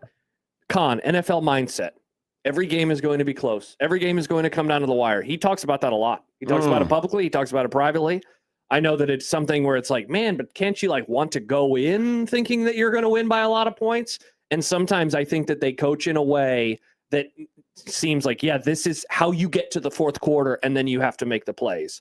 But this isn't the NFL. This is college football. You're going to have a more talented roster than some of your contemporaries. Not all of them, obviously not Indiana, not Ohio State. But an Indiana game plan and Ohio State game plan, in my opinion, should be a little – I would hope it would be different than a Northwestern game plan. I would hope that it would be. And that's one of the things that I always when they struggle and things get tight, and he's like, yeah, we're going to have to make plays in the fourth quarter. And he says that going into the games for this program as they have struggled to make plays in the fourth quarter going into games. I wonder if that could, maybe be to their detriment. Certainly could. It certainly could. Wow. I didn't even, I should have put this up higher on the list. Not that these are in any particular order, but recruiting and relationships. I mean, this year's class is a great example of you can still have great relationships. You can still go out and, not only get people to commit, but then, the ability to identify. And I think I'm going to put that as a separate list item, but identifying talent, getting in early on a Trey Taylor who, wasn't seen at the level he's seen at today, 18 or so months ago, whenever the process precisely started with him. And I think that was something he came in here with some chops doing because he had done that at Baylor. But I think the identification of talent and being able to develop the relationship, being able to connect with people of this age demographic, which can be hard for some people, and I think can be even harder than it ever used to be, with, where we are in society. I think he has bridged a lot of those gaps. He and his assistants, the people he has hired, have bridged those gaps very nicely. And so it kind of goes back to, people talking about, and the original tweet that spurned this whole exercise about how, Matt Rule, can he has a higher ceiling. He's a higher ceiling. I'm trying to remember exactly what was he has a higher ceiling than any coach since Tom Osborne. Right, but there was something. The culture that made Bo's guys loyal. That kind of mentality. That's what was in the tweet. That's a lot of part of building those relationships. And so I think those are definitely areas where he's on the button. Well, let me add this on top of it. And I don't even think you have to add an extra line, but he sells Nebraska better than any coach in the post-championship era. Yeah, that kind of goes with the caring about the brand. Yeah, and it shows in recruiting and general management of the program. Callahan, I think is the best recruiter in my time covering Nebraska, or in my time watching them, because I barely remember the Osborne era and I didn't get to watch him recruit. Callahan had the fumes of the Osborne era, though. He had the fumes of the championships. By the time that Callahan rolled in, they were 3 years removed from playing for a national championship. They were 5 years removed from winning a conference championship. They were 7 years removed from winning a national championship. That's not that long ago. But for Rule, he has none of that. He inherited a place that hadn't been to a bowl game in close to a decade, that they hadn't sniffed a conference championship game in over a decade. Meanwhile, so he does not get to recruit to Nebraska with any of the trophies being fresh. They're dusty now. When you are recruiting to this place at this moment in time, you have to do it in a different way. And I am very impressed by how he has put together, in particular, the 2027 class. Will it matter on the field? We can't say, but at the very least, to go back to previous conversations, he is certainly going to go down trying. Let's see. Was it Brian? No, it was David. David says a pro in the pro column. He wants to be here, which I think kind of goes back to cares about the Nebraska brand. Mm-hmm. I think that kind of fits into that same category. Just looking back to see if I've missed anything. I don't think I have. Steve emails in. It's just a bunch of cons. Every season comes with a free subscription to next year's hype. He's turned year 4 into Nebraska's most anticipated 2027 recruiting class. He coaches like he's trying not to lose and somehow still does. Rule keeps telling us, the fans, that the foundation is strong. At some point, we would like to see the house. Let's see. Let's see if you agree with this. For which one? Basically covers a lot of what was just said there. Okay. Sometimes oversells. Sometimes? Okay. I mean, yes, you're right. He definitely has. Oversells progress. Yeah, for sure. Now let's see if he's going to do that this year, because it's been pretty quiet. Yeah. It's been pretty quiet. I like these from Dave. He says pro, less meddling from administration, alums, etc.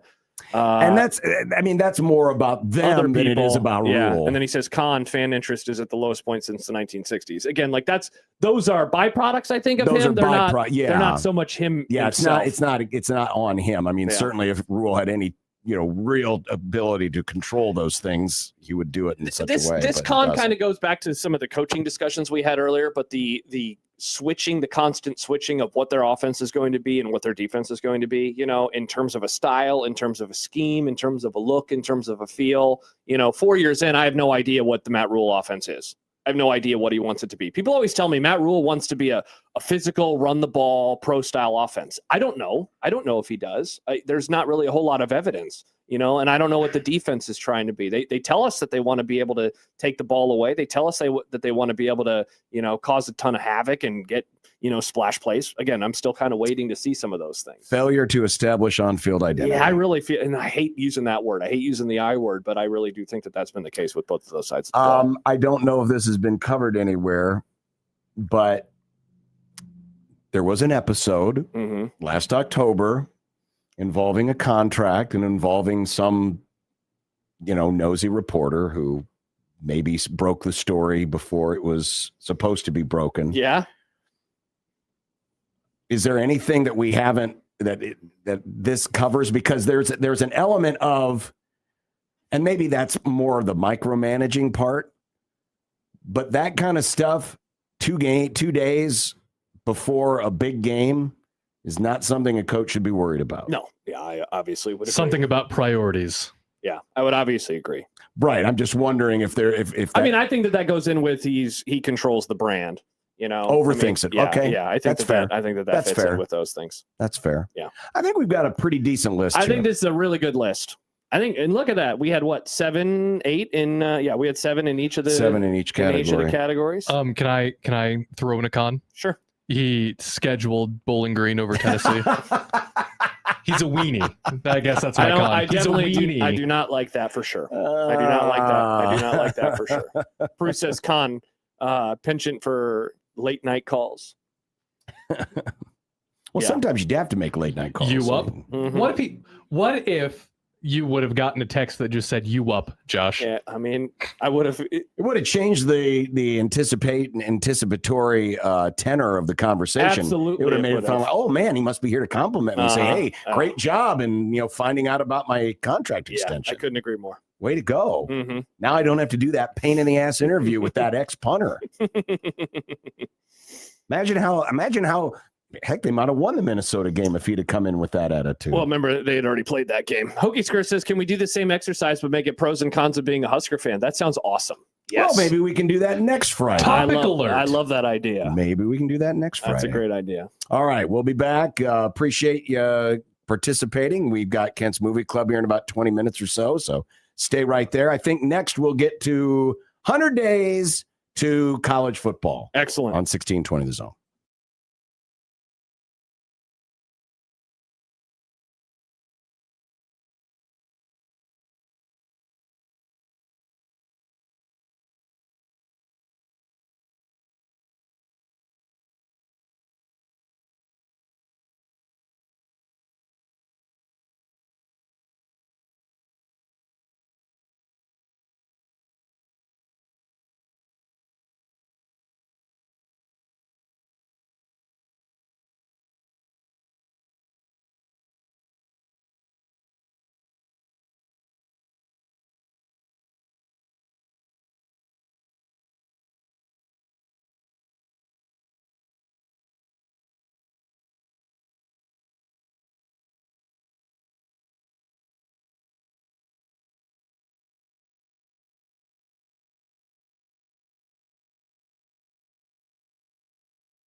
The sport of college football is run by idiots, morons, doofuses, money-hungry clowns who don't care about you, only that you keep pouring your love and money into their constantly changing for the worst product.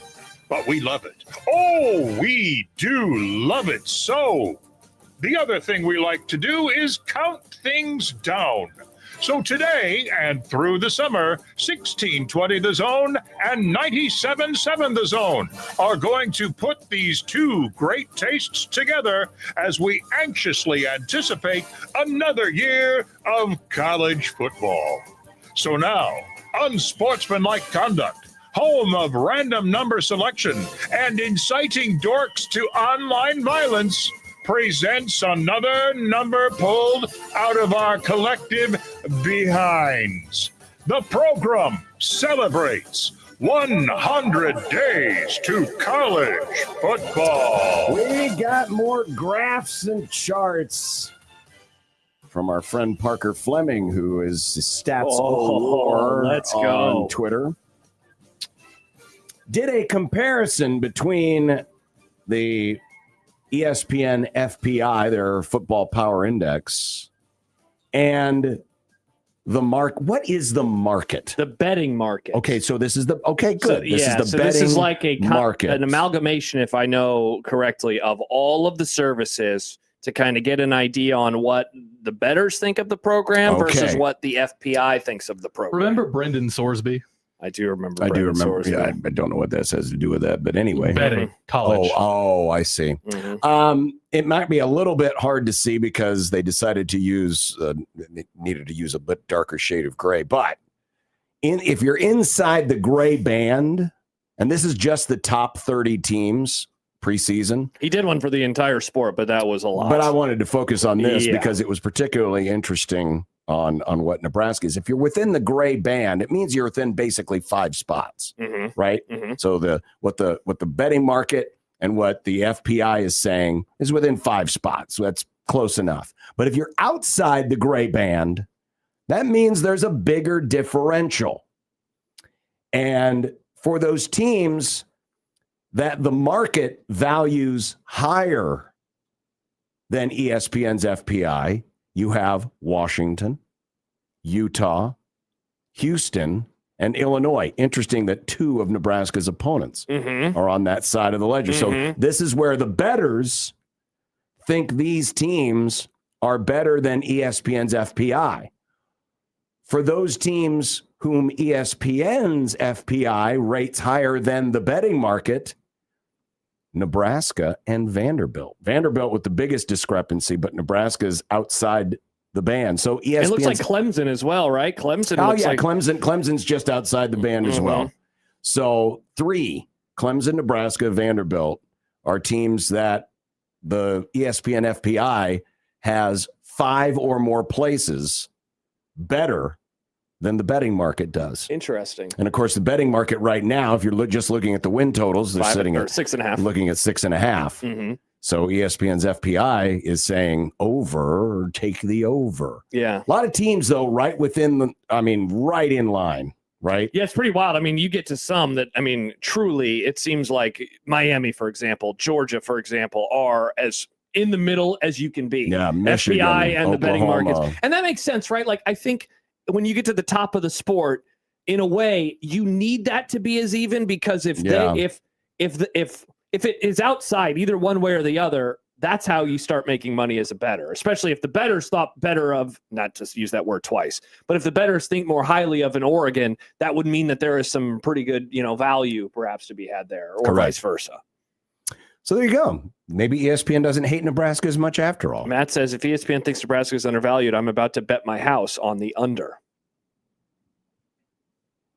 The negative boys. When we come back, 100 days to the NFL. Wow, we're just so football pilled right now. This is great. Well, we got to get all the football out of the way because we've got Kent's Movie Club coming up, and Nick thinks he has fixed the video issue. I believe in our boy Nick. We're going to find out because Kent's going to join us from a hotel. Nice. Right? Is he at a he said That's what he told me. He's going to be at a hotel. We're going to review the Prestige. Fascinating. On 1620 The Zone.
This is a segment open, and frankly, not a very original one.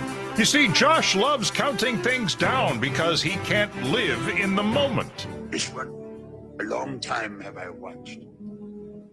All his life as he looked away to the future, to the horizon, never his mind on where he was, what he was doing. You are reckless. Anyway, this is 100 Days to the NFL. Oh, and there's an obligatory Brent Musburger clip because every Josh Open has to have one. You are looking live. Something on 1620 The Zone. Press the button, Nick. Actually, the press the button Nick thing is serious now because he had to press the button during that open so we could hear it in our headphones. That's great. So maybe Ed was seeing ahead. Couple of things today. A quick one here. Okay. Of course, this is list season. Heck yeah, it is. The NFL Network is going through their annual countdown of the top 100 NFL this players. Thing sucks. What did they have this time that was bad? Well, Jordan Love, Green Bay quarterback, came in at number 72. Okay. A teammate of Jordan Love's took exception to that. Oh, really? This teammate is Micah Parsons. What did Micah say? Who tweeted Overrated, out, he should be lower? Who tweeted out 71 players in the NFL aren't better than Jordan Love. Mm. So look at that. Micah, even from his convalescence bed, is still being supportive and being a good teammate. Yeah, you never saw him do that when he was in Dallas. He was like, man, get me out of here as fast as I can. He is always a great teammate, John. Sometimes being a great teammate means that you have to lie about things. Sometimes it means you have to lie about things. He's a good liar. Good job by you, Micah. Now, very few of us watch the UFL. Correct. But they did something during the season that was rather interesting. So, Nick, we're going to play a video. Well, that hasn't been a problem all week long. No, it hasn't been a problem. But it's a 3-man booth. Okay. And then you got a sideline reporter. Awesome. Probably a great spotter up there in the booth. But working hard. As the announcers are talking, there's, you got your regular score bug across the bottom. Mm-hmm. And then they've added an extra line showing the different announcers. Notice what happens while each announcer is talking. Henderson playing with the middle finger on his throwing hand taped up. How do you think that affects his performance? Well, you have to think about it, when you're a quarterback back there, all those bodies, all it takes is one little nick on someone's helmet, and you start thinking about it a little bit more. So after the first possession, came to the sideline, looked like he was nursing it a little bit. So make sure you continue to take a look at that right middle finger. Ready? 180! Switch on! 7th round pick by the Bears gets the sack. What they were doing. Yeah, it switched in. It was highlighting which announcer was talking. Now, it's also a little confusing because at first I thought, oh, no, there's a video problem again. No. But no, it was the UFL mics their players. Yeah, they mic the players. But the graphic was showing the supers of all the announcers, just small type at the very bottom. And every time an announcer was saying something, their name was highlighted. Is this what you want? Is this 100 Days to the NFL? You want to see who's talking? The reason why I bring this up is somebody tweeted and said, this is going to happen in the NFL. This is going to happen in American sports. Okay. Do you want to see this? I wish it was Thursday. I have zero opinions on this.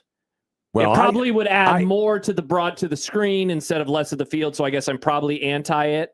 But at least with that, it kind of fit the motif of the graphic. But some score bugs are at the top, like the World Cup, for example. Right. Now, this is just an ESPN thing. Yeah. There's just an ESPN so I guess the Monday Night Football thing is at the bottom. I don't care. Do you care? I don't want this. Yeah, we don't need more stuff cluttering up the screen. If they have like empty space. But there's no empty space. You just move the score bug down so we can see more of the game. Yeah, I wish I had a stronger really opinion. that interested? No. To know exactly which person is talking? No. Why do I know what Jim Nantz and Tony Romo sound like. I don't need to hear I feel like maybe this person is right that it's going to come to the pros eventually. This seems like such a UFL thing because if you're watching on TV, you might not know who the announcers are. Like, if we're being honest, like, you don't know the different voices because you're not used to those there are voices. some people who do the UFL and the NFL. Some might say they have a huge conflict of interest and they need to choose a side, but I'm not here to judge. Interesting. I feel like with these guys, for the most part, you don't know who they are. You have no idea who they are. But is it really that pertinent to the broadcast to know exactly who's talking at the exact time? No, of course not. Yeah. Of course not. But if they did it, like, I don't know. Remember, this is coming from the same network that jerks the camera up and follows the ball like it's being launched into the sun. And you can't see the outfielder, and thus you can't tell if the ball's leaving the yard or not. Yeah. All right. When we come back, it's movie club time. I see him. He's in the green room. Nick is either going to be officially the best producer at 1620 The Zone, or he'll still be battling it out with Josh and Joey. Yeah. I think that's what's about to happen. He might have changed everything. He might have fixed everything. This might be his own prestige, or he's falling into a bucket of water and he's about to drown. We're going to find out in just a few moments. It was bigger than a bucket. Back with the movie club next on 1620 The Zone.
Friday, the final day of the week. These are the voyages of the program Unsportsmanlike Conduct. Its ongoing mission to explore strange new movies, to seek out new bits and new edifications, to boldly go where no radio program has gone before. Oh, Kent's Movie Club. It's Kent's Movie Club. Kent's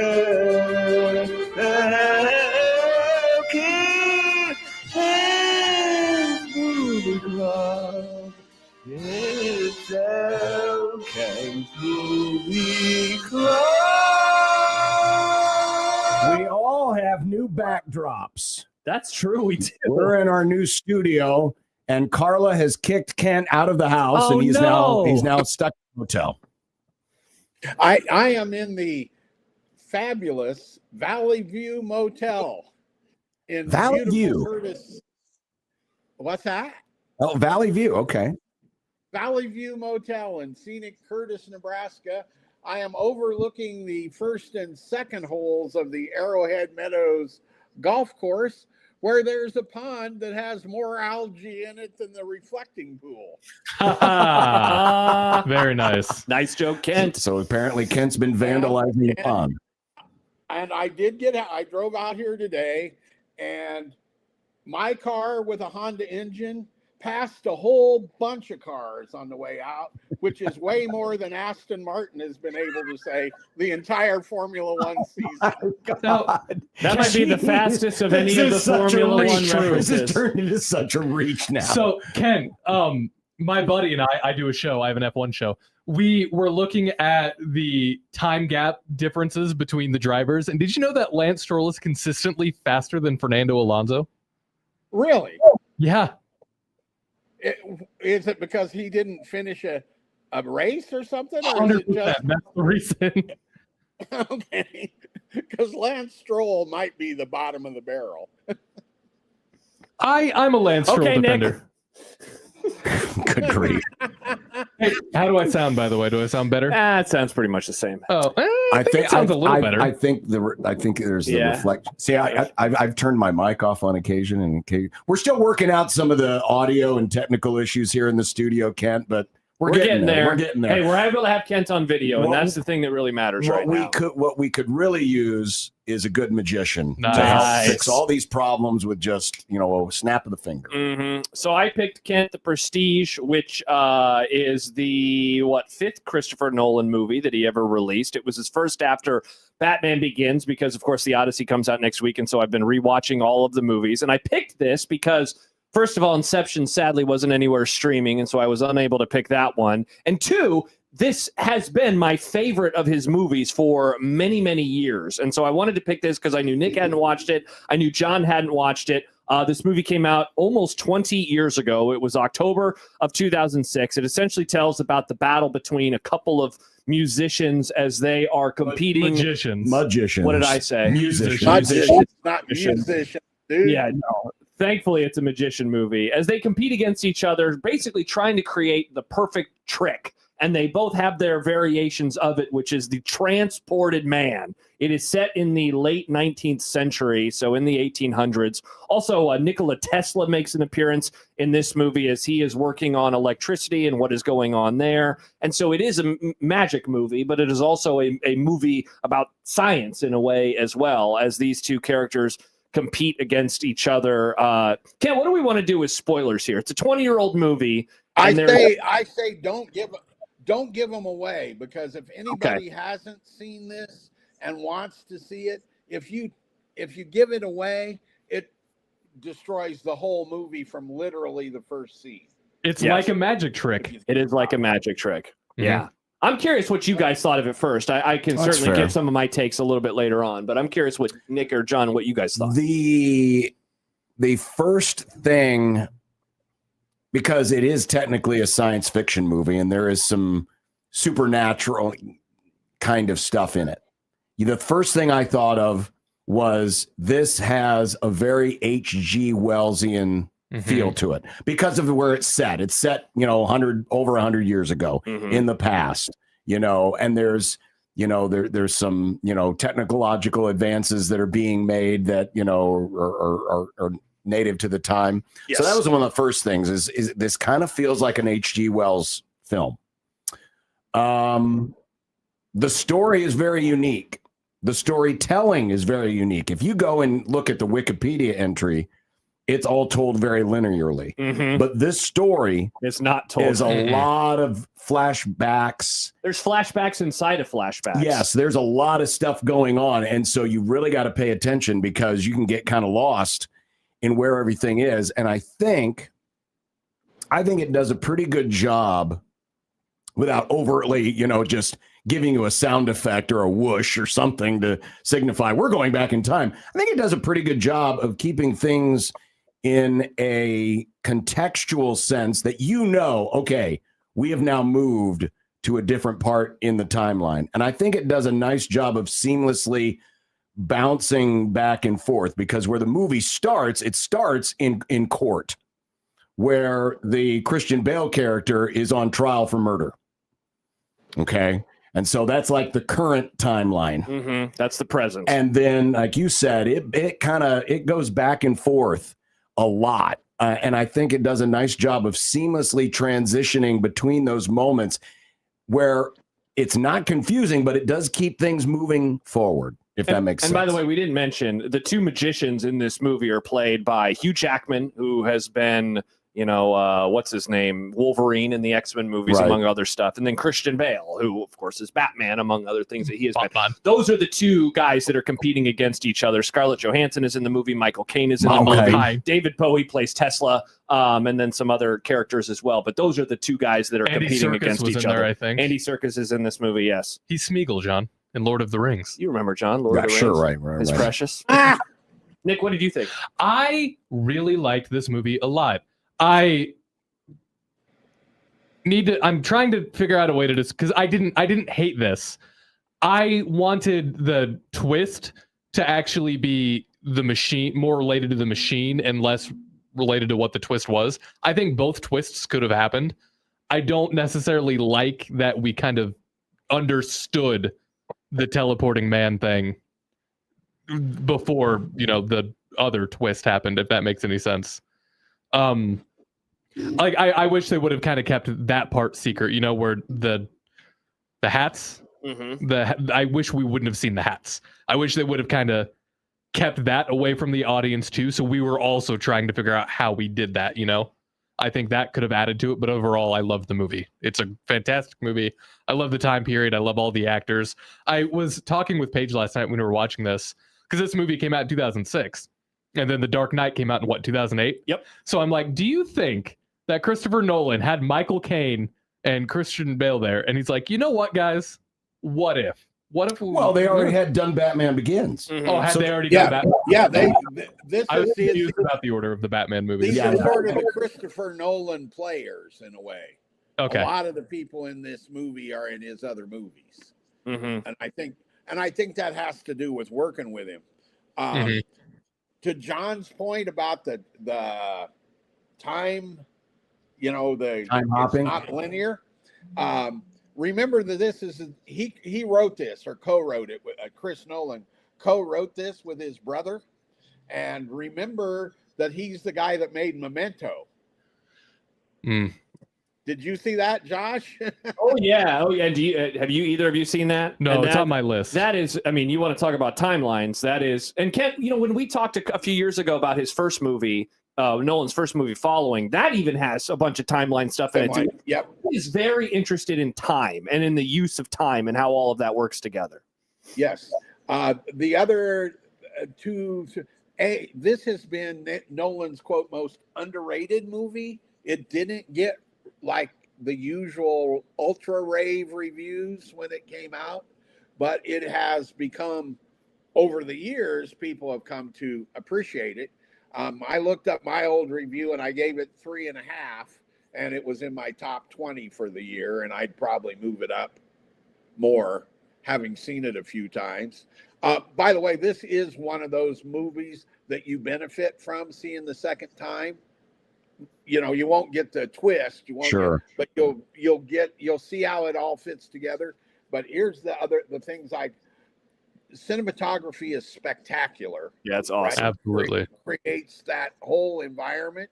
Interestingly, this thing was shot entirely in the United States, mostly in Los Angeles. All those buildings, where all the magic takes place, the theaters and all that, are old theaters in Los Angeles. Oh, really? That's very cool.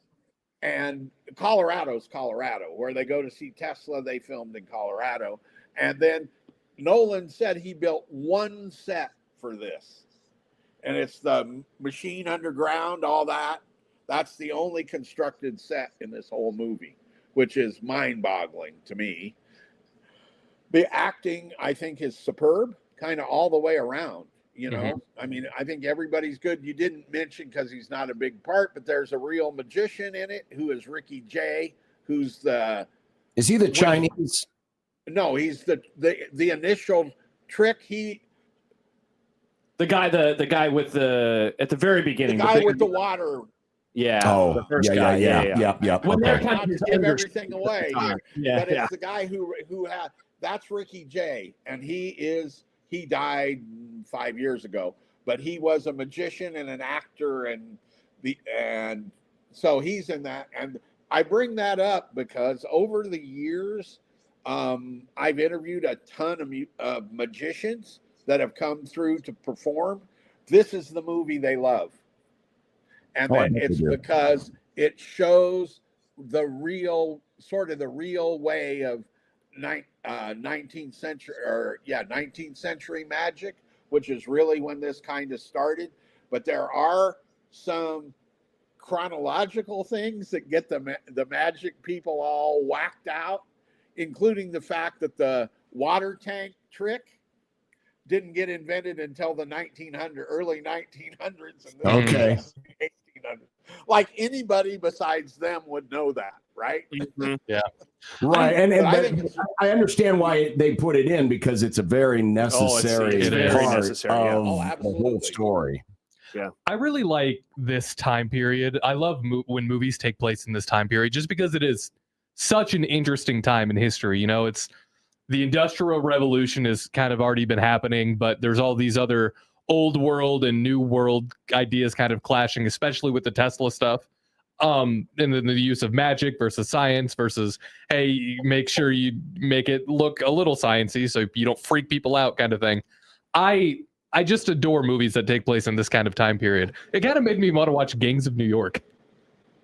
I haven't seen that movie in years. Yeah. I like, Kent, that this movie, a lot of it boils down to the idea of getting your hands dirty, which is something that is said multiple times in the film, sometimes by Christian Bale, sometimes by the Michael Caine character, but they're talking about the idea of getting your hands dirty, where they go see, you mentioned the Chinese magician that they go see, and how they're trying to Kent, can you not hear us right now? I'm back. Okay, I'm back. cool. I can hear you now. They go see this magician, and they're trying to figure out, how did this person do this trick, because he looks like a very old and frail man. He can barely walk, and Bale's character supposes that is the magic. The magic is actually what you are seeing when he is away from the stage, and that he is always playing this character. Mm-hmm. And that very much matters as the movie unfolds, in the idea of always playing the character and what lengths these people will go to create. And I mean, they're dreaming, Kent, of creating the perfect trick. And that's in the end what each of them is going for, and what is the cost of that. And the cost of that is obviously very, very high for both individuals. And then the real ironic thing to me is them meddling with each other's tricks is actually helping the other person with the trick bringing too. out the best of them. It really is. Yeah, because they get better at their jobs as the rivalry builds. And once again, not exactly what happened in real life, obviously, but apparently that was standard operating procedure among magicians in the 1800s, stealing each other's tricks and shooting them. So this is not like divorced from what really happened at all. And there's examples. I saw an article of course, I went to look about this stuff because I'm like, I know the magicians like this. So I went and looked it up. And there are names that they associate of these rivalries. And this guy took this, and this guy made up a complete whole different magician and performed apparently as two people.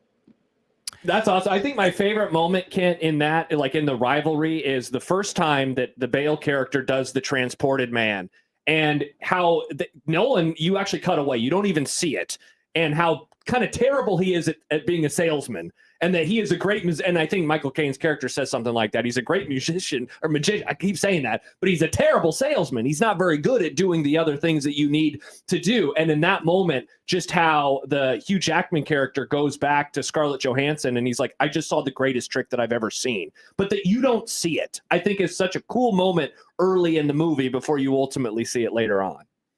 Very smart. And that's actually one of the key lines of the movie to me, about, because in a way this movie is about a duality. These guys are kind of opposites in a way. And so here's the guy that's the really good technical magician, but he isn't a showman.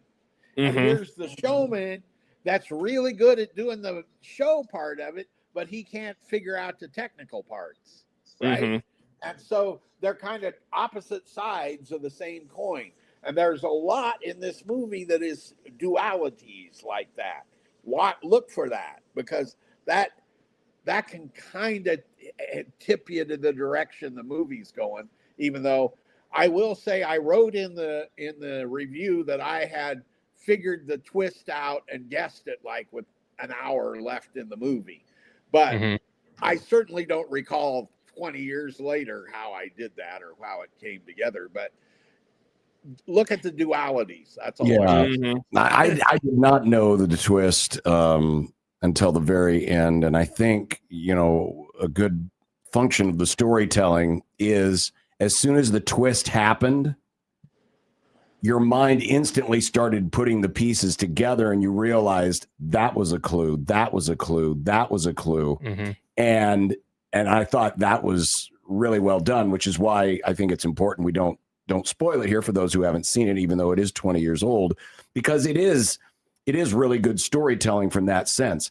I'm curious, and without obviously identifying which character is the one that got over, what did we think about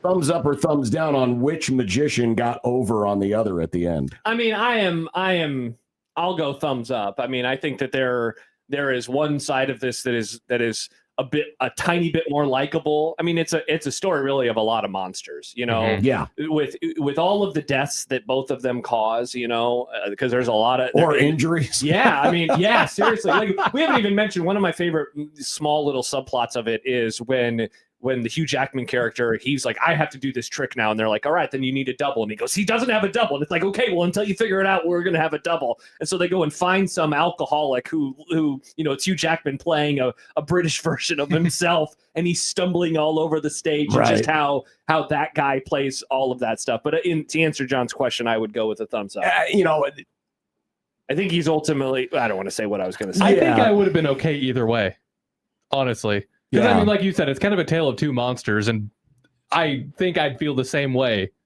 if it would have been the other thing, Right. No, I thought it was interesting because I kept waiting for it to go a different way, and then it was like, interesting. I'm interested in why they chose that direction, but either way, it was very, very, very good to watch. Michael Caine was tremendous. Michael Caine does such a great job in everything. Yeah. I really enjoy Michael Caine. Interestingly, watch this Michael Caine and listen and see another Michael Caine movie. He changes his voice for various roles. And this is a very different sounding Michael Caine than Michael Caine playing Alfred in the Batman movies. Or Michael Caine in Secondhand Lions. Yeah, any of it. I mean, he is an astounding actor. And part of that, he actually changes his voice without losing his voice, if that makes sense. If there is one critique that I would say, Christian Bale almost went too far with the Cockney accent, because there were times where I'm like, And I went in and I changed the setting on my sound bar so that the vocals would be picked up better than the other stuff, just so I could clearly try to understand. It gets a little better. It's not. It's mostly at the beginning. Mostly at the beginning, it seemed, and maybe it was part me changing the setting, but also just getting my brain wired towards listening for certain inflections and things like that. But it was pretty thick, pretty thick. Not surprising. Christian Bale probably just resorted to how he spoke when he really grew up, I think. Yeah, no, you're probably right. He probably felt right at home because at least it wasn't, having to do, Bruce Wayne, English. He could be more like himself. He could be more like himself. But yeah, there you go. Prestige, which by the way is now also on Peacock. Yeah, apparently it must have started July 1st. I think we need more magician movies because we have this, and then we have Now You See Me, and Now You See Me Too. You know what's funny, Nick? That this year, another magician movie came out. It was called The Illusionist, and that one, I wasn't a huge fan of it. It was with Edward Norton is in that one. Ed Norton, and it's more of a romance as much as it is a magic movie, I think. Yeah, Paul Giamatti. But, nice.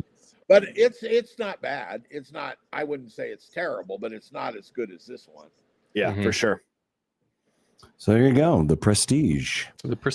John has to have a different pick for his movie for next week. Yeah, we had planned ahead, but Patton left. Like 2 days after we did our last movie club. I saw it must have been about a week because I was sitting at home going, well, I could just watch a movie now. And I'm like, well, I need to watch Patton. So I watched Patton already. No, I did too, but it is gone. Well, okay, so you guys watched it. Nick, would you be okay with renting it? Yeah, I can rent it. I would be okay with renting it. I don't want you guys to have to rent it. It's a few bucks. You guys already watched it. Well, you took 3 hours out of your time. I'm fine with renting it. It's not a big deal. You can save your other one for later. Okay. I can make a new graphic for it. Or if you want, John, we can do the Bruce Springsteen one this week and then do Patton later. Or we could just gouge our eyes out. No, yeah. I'm okay. If Nick's okay with it, I'm okay with it. All right. I guess Patton it is. All right. Perfect. We're going to stay with Patton, which is, it's available everywhere. Watch it. Yeah. You can just rent it for $4.99. Yeah, I was going to say, it's only a few dollars. That sounds good. It's no biggie. Yeah. Cool. And who knows? Maybe it'll, because it used to be one of those movies that ended up on AMC or something every weekend. So you might even stumble on it at some point. Well, and some of the licensing on these to streaming goes from one service to the other, like you just said about, Prestige showing up on Peacock. Yep. By next week, it could show up on any number of services. That's true. Yeah, I watched it on Hulu. I didn't even know it was on Peacock. There's an app called Just Watch. And you can go to that and type that in, and it'll tell you all the places that you can get it and how, whether you have to pay, whatever. Fantastic. All right. So we'll stick with Patton next week. We'll save the pick that I had in the queue. I already have the graphic ready to go. Down the road. Down the road. All right. There you go. Movie club. So you're out there in Western Nebraska, home country. Home country. It's my mother's 98th birthday tomorrow. Hey, that's right. It's always a summer birthday. Out. That rocks. 98. And she wanted for her birthday, which we hauled in, barbecue from. So we have 3 giant racks of ribs sitting at her house for tomorrow, made by my guys at the Canyon Joe's in Lincoln. So we're going to be having some barbecue. Wow. Awesome. That can be kind of an aggressive meal for someone of 98, but Mom must be pretty strong for still. Somebody at 98? Yeah, you think? Yeah. There we go. All right. Well, enjoy the barbecue. Happy birthday to Kent's mom, and enjoy your weekend back in the home country. Oh, yeah. It'll be big fun. I think I'll make a trip to the grocery store, the one little grocery store here shortly. It's a big city, 1,000 people. Let me guess, it's an IGA. No, it's the Town and Country Market run by one of the people I went to high school with. Oh, so maybe you get a small discount. town There you go. So, Nick, did you see the news? Did I see what? Oscar's manager says all the talk about him leaving McLaren for Max is nonsense. So Yeah, I believe that. I believe anything that happens with Oscar and moving teams. He was supposed to go to Alpine, guys. He ended up going to McLaren instead. No way. That's crazy, Nick. It is, Josh. It's very That's crazy. why I said it's crazy. And there's precedent. Max could go to McLaren because one of his old guys is going to be at McLaren.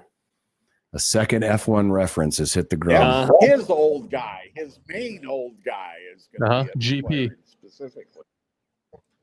Well, there you go. Enjoy your F1 conversation. Ken, have a great weekend. And we've got a race next week.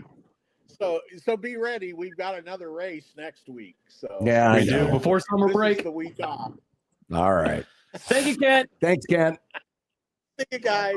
That's Kent Wogemont live from Curtis, and the video works, ladies and gentlemen.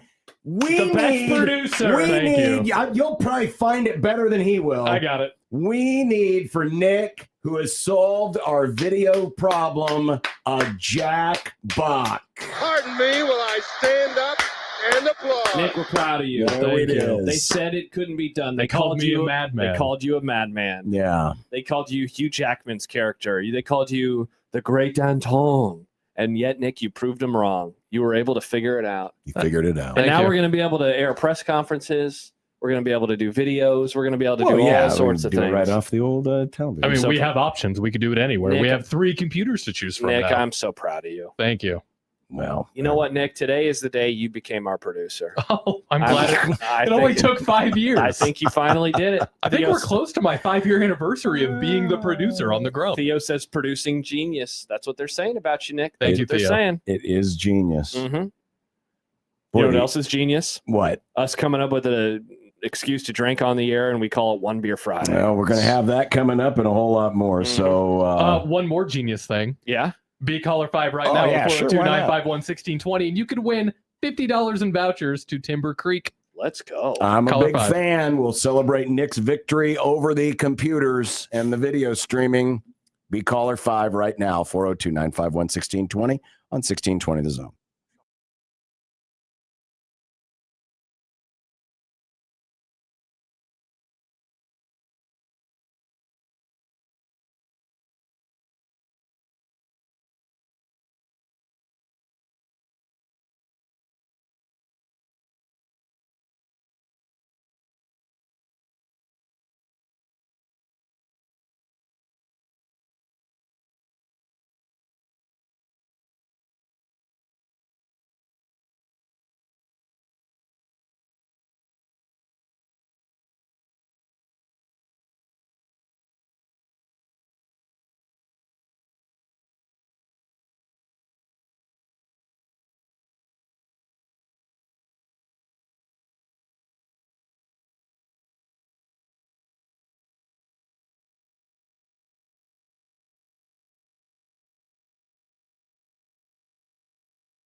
What do we got? One or two more of those gift certificates left to go? We got 2 more left. And keep listening for your chance to win from Timber Creek Pizza. Meanwhile, 1620 The Zone teaming up with the Salvation Army in their annual 7-can back-to-school backpack program.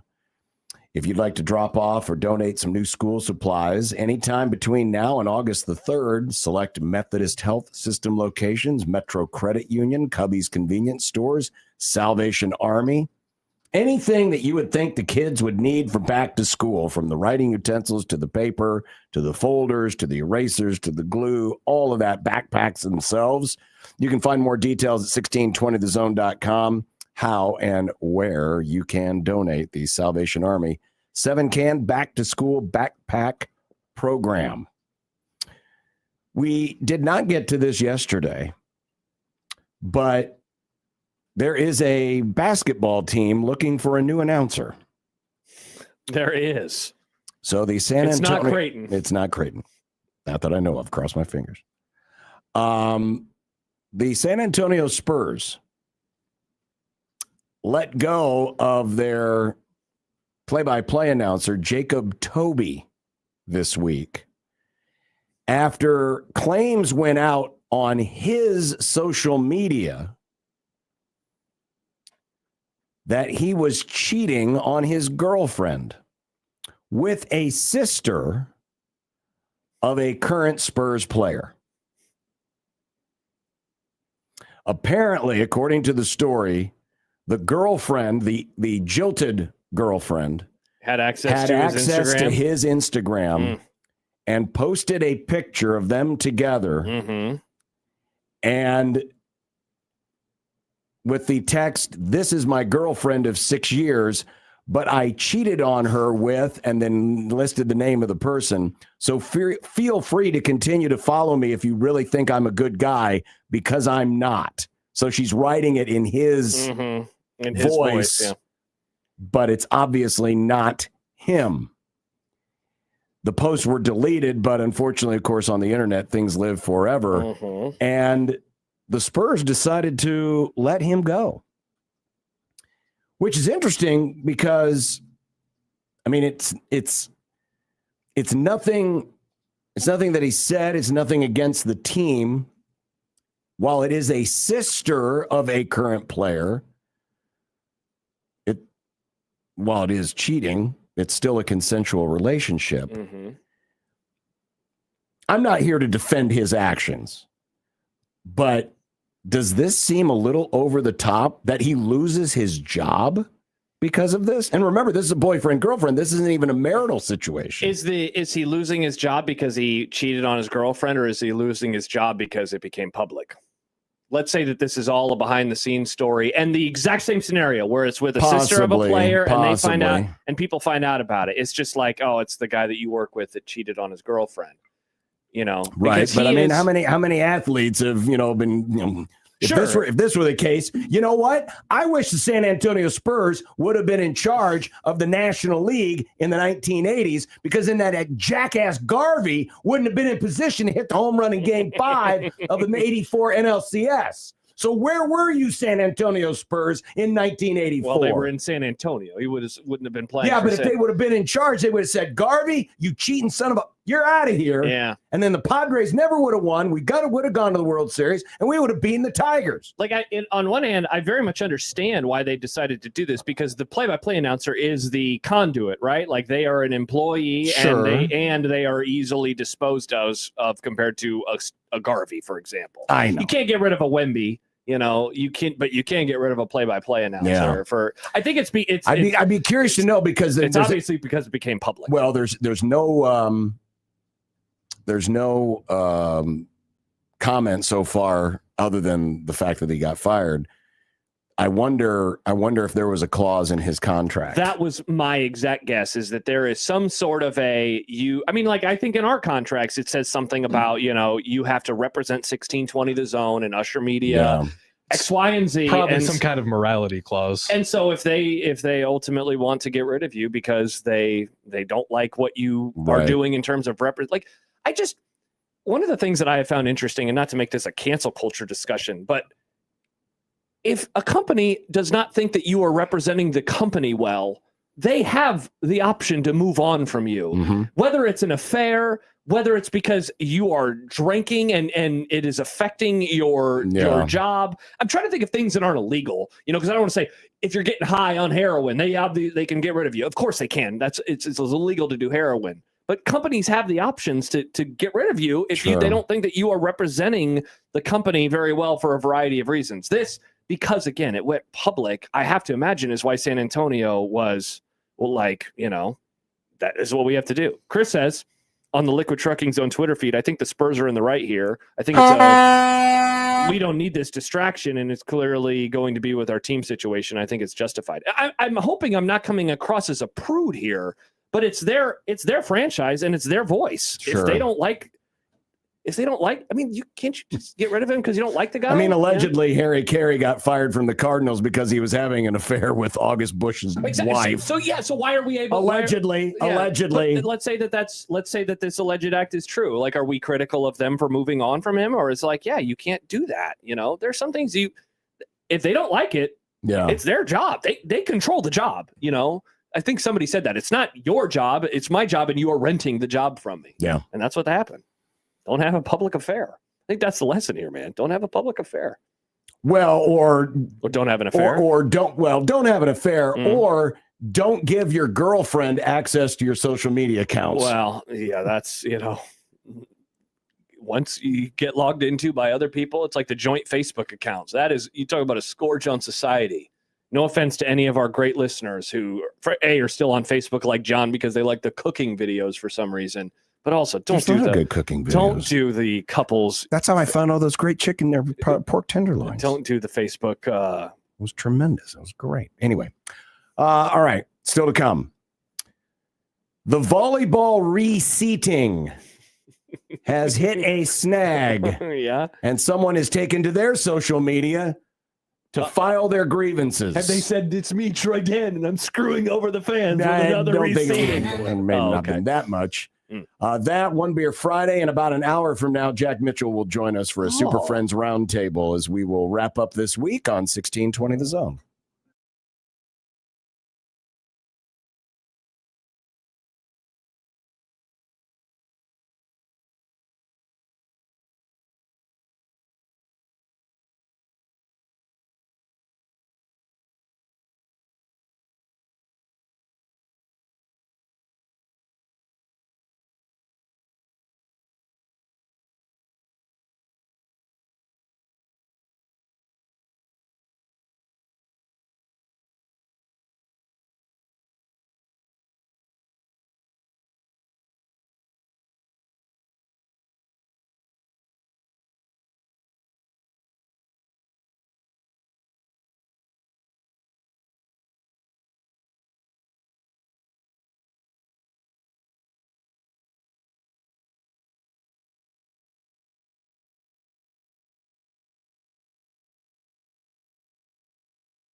Welcome back, 402-951-1620. If you want to join us, this is the program. One Beer Friday coming up in just a few minutes. But as we know, the volleyball team and the volleyball program are in the process of reseating the Devaney Sports Center, where they've added a few seats. This is the priority. Football will be going through the same process here in a couple of years as the stadium is renovated. Pinnacle Bank Arena is in the process of doing this, and I believe it'll also be happening for baseball and softball. Of course, the idea being we need more money, and so we're going to give better priority to better seating to our biggest boosters, even if, especially for the traditional non-revenue sports or just the non-football sports, you got a lot of people who have had season tickets for a long time and aren't necessarily big donors, but they have been season ticket holders. Some of those folks are kind of getting moved around, and there's been a little, folks being upset. We saw it during the postseason with the access to postseason tickets. Well, saw this today on Twitter. Paul Hamill is a former World Herald government reporter. He now works for the Nebraska Examiner, an online, it's not a newspaper, but it's an online publication. It's an online publication, Nebraska Examiner. He apparently was or is a Nebraska volleyball season ticket holder, but he's not been a big donor. He tweeted out last night, just learned that, and he attached Huskers Sports, so the official athletic account. Real quick, this is not the official athletic account. This is some random guy. Oh, so he just should have tagged at Huskers. At Huskers. Yeah. Just learned that Huskers has kicked loyal volleyball fans in the teeth once more. At the last minute, season ticket holders, and in parentheses, he writes the non-wealthy ones, can no longer choose 4 season tickets as they were told in the reseating process.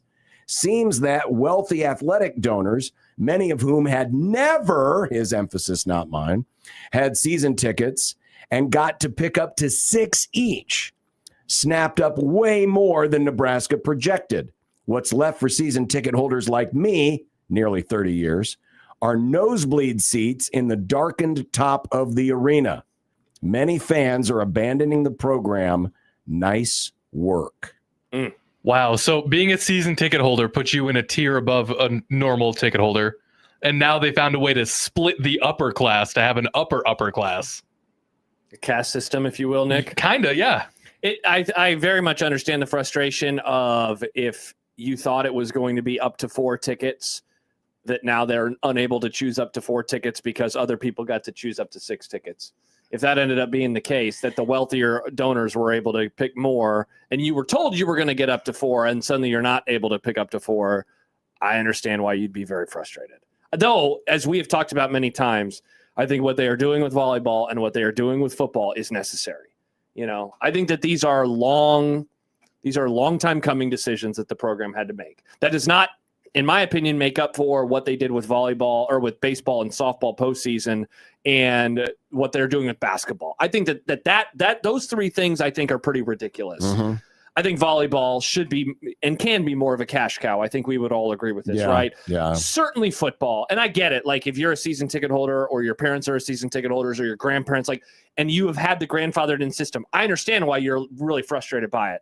But at some point you do have to adapt. You do have to adjust. But if you were promised one thing and now, it's kind of like the old Seinfeld, like, take the reservation. You didn't hold the reservation. Right. You could take the 4 seats, but now you can't hold the 4 seats. I understand why someone like Paul would be very frustrated. And listen, and I'm just throwing this out there as a possible theory. But some of these higher end boosters who have taken more tickets than were anticipated, they might be utilizing their privilege to cut in line and maybe to help out friends of theirs. I'm sure, yeah. Who would have not been able to get season tickets. And so in other words, they're kind of helping, someone else along the line using their bonus, their donor points. I'm guessing. Obviously, probably would have happened in the postseason. Obviously, the cynical folks will say, yeah, they're doing this so that they can go, resell the tickets, or maybe it could be businesses, who are using it for kickbacks for clients or whatnot. I mean, there's a lot of different reasons definitely why this is happening. But yeah, I mean, certainly I can feel for some of these folks. And this is where I think it gets a little tricky. You have more wiggle room with football because you have 80,000 seats. Yeah. You don't have that with anybody else because you're limited more. Yeah, what's basketball? It's like 15, 16,000. Basketball's Volleyball 15. is probably half that, you know. Volleyball's about well, I guess 10. now it's going to be 10, right? Close to 10. Baseball, of course, softball, they're much smaller. And you're right. So, like, you know, 100 people, just using round numbers. Well, I'll use bigger numbers. 10,000 people making changes in football. Well, that's 1/8 of the stadium. 10,000 people in basketball. Well, that's 2/3 of your stadium. 10,000 people in volleyball. That's your entire arena, you know, and of course, Haymarket doesn't even, in Bullen Stadium, they don't even seat 10,000. And so with every other sport, if it's a high number of people and they're trying to take advantage, and look, I'm guessing people are. The volleyball ticket has been like the most in-demand, hard-to-get ticket of any of the programs on campus. Yes. I would say since before I went to college. You know, I never went to a volleyball match. Now, when I was there, it was at the Coliseum. When you were there, it was at the Coliseum, and they're I mean, that's on their ascendancy. I couldn't get it. I never had access to those tickets. I know that this is something that people had wanted, and so if you're a big donor and you finally have the opportunity to do this, I understand why you're doing it. You know, if this is true in the way in which promises were made, I also understand why anybody would be frustrated by it. Jordan says they need to move to PBA. Problem solved. Well, I mean, it would alleviate some of the problem. I still think you would have, because I think the demand is there. The other problem is, though, you've put so much into the Devaney Center, right? Yeah. I mean, they're renovating it again. Yeah. And you can run into more scheduling conflicts. Because, especially once you get into the postseason, because you're looking at December. Exactly. I mean, once you get to October, you know, basketball's going to be firing up, and of course, the arena has its own events. You're probably looking at like 2 months worth of overlap if you were actually deciding to do that. Plus, like I don't know about you, I think that there's something really cool, just like with the Coliseum beforehand, and now being at the Bob, that is their place. And it is a volleyball first, and outside of basketball tournaments, you know, in March, volleyball only. I think that is very special. Wrestling's and wrestling. Too. Yeah, you're and right. You're right. Yeah. All right. Never mind. It's not volleyball only, but you know what I mean, right? But they've done a lot of work into renovating all the locker rooms. I mean, it's a first class all the way. I think that there's something special as much as we've seen anywhere for volleyball in this country. So, yeah, I mean, sure, you can probably, and maybe they will. Maybe it will at some point, just because the demand is there. They may stage more matches at PBA. But I don't think I definitely think that's the Devaney Center. Yeah, I think that's going to happen. I mean, look, maybe the demand is going to be to such a level that they actually have to consider doing it. If that's the case, I mean, they've been great for a while. It's not like this is a new phenomenon. Like we said a moment ago, football doesn't have as big a problem because there's just more tickets available. I'll be curious how loud the complaining will be. Because this has been something that's been talked about with football for decades. Okay. This was something Bill Byrne was trying to tackle in the 90s. Yeah. So this conversation has been out there. For the other sports, it hasn't. But for football, it has. And now we're finally getting to that rubber meets the road moment. You wonder how vociferous the football conversation will be. And to a degree, you kind of hope that it's a pretty loud conversation because it still means that there's people that are like real fired up to go. Because there's a part of me that thinks it's not going to be as loud because there are way more seats. Correct. And the demand for tickets has never been less. Correct. You know, and so we're going to get there, and there will be people who lose their seats or lose access to whatever, and they will be mad. But I mean, pound for pound compared to these other sports, the complaints, in my opinion, are going to be a whole lot lesser. You're right. You hope that there is like a bunch of scratching and clawing at that time. All right. Otherwise, it says something else. Happy hour is coming up. It's our first One Beer Friday in the new studio. Hell yeah. Nice. So we'll tackle all of that. And we've got predictions. And Jack Mitchell will be coming up with Super Friends Roundtable here on 1620 The Zone.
I drank beer with my friends. Sometimes I had too many beers. I liked beer. I still like beer. Had beers, have some beers. One beer, drink beer, drinks beer, drank beer, and drinking beer. Upstairs, downstairs, where was it? I don't know, but I had one beer. Friday!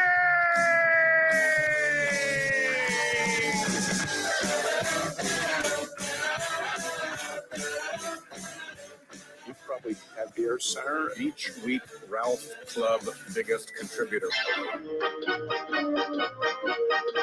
Yeah, for that. I like beer. I don't know if you like beer center or not. What do you like to drink? Next I had one beer. Friday. Hanging out and having some beers with friends, which I gladly do, and which I fully embrace. Well, you think it was? Nope, it was one beer. Friday.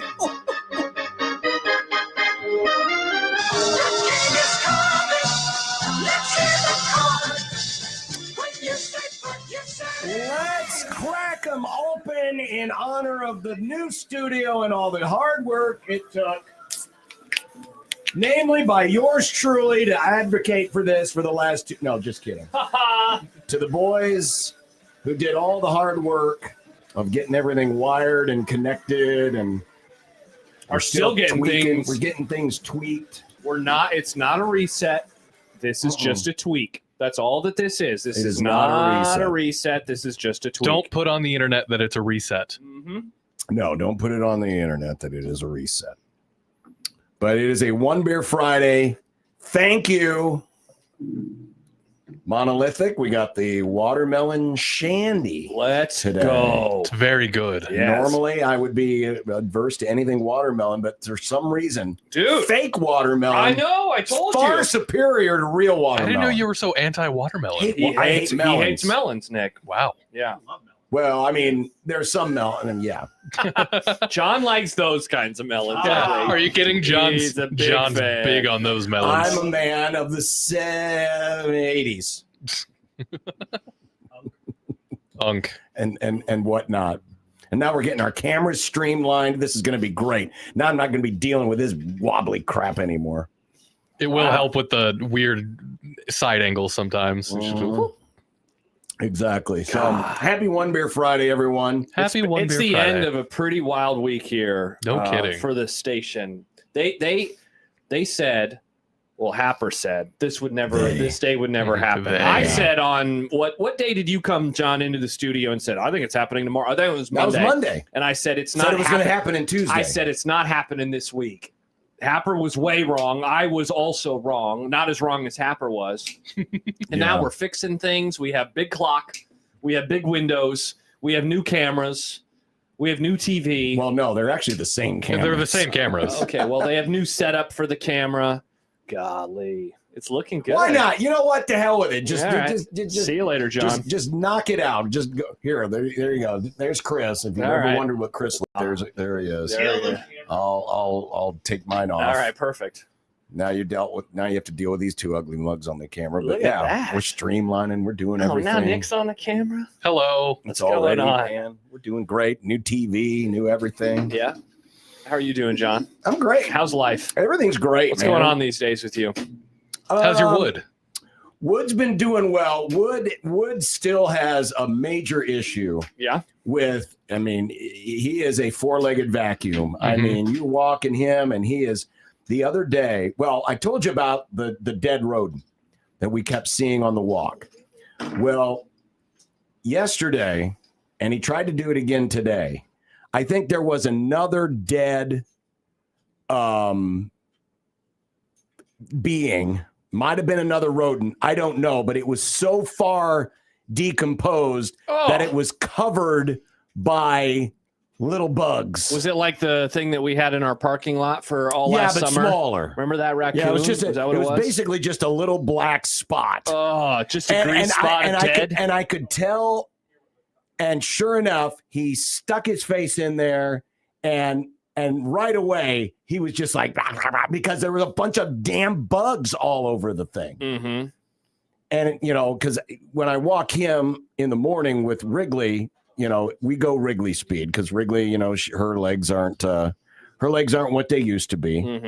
Mm-hmm. But she was, so we were going slow. So it's just up to me to,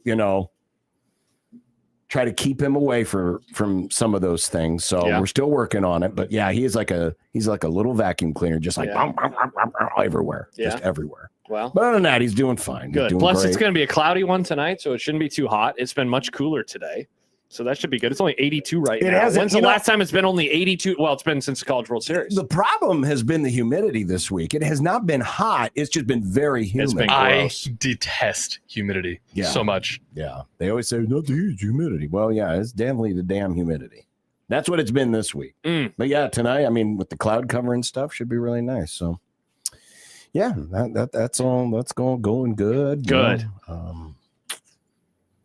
I'm in the middle of summer, man. This is my time. Yeah, you're wearing your summer Wrigley. You need a summer Wood shirt now. I'm sure that'll happen at some point.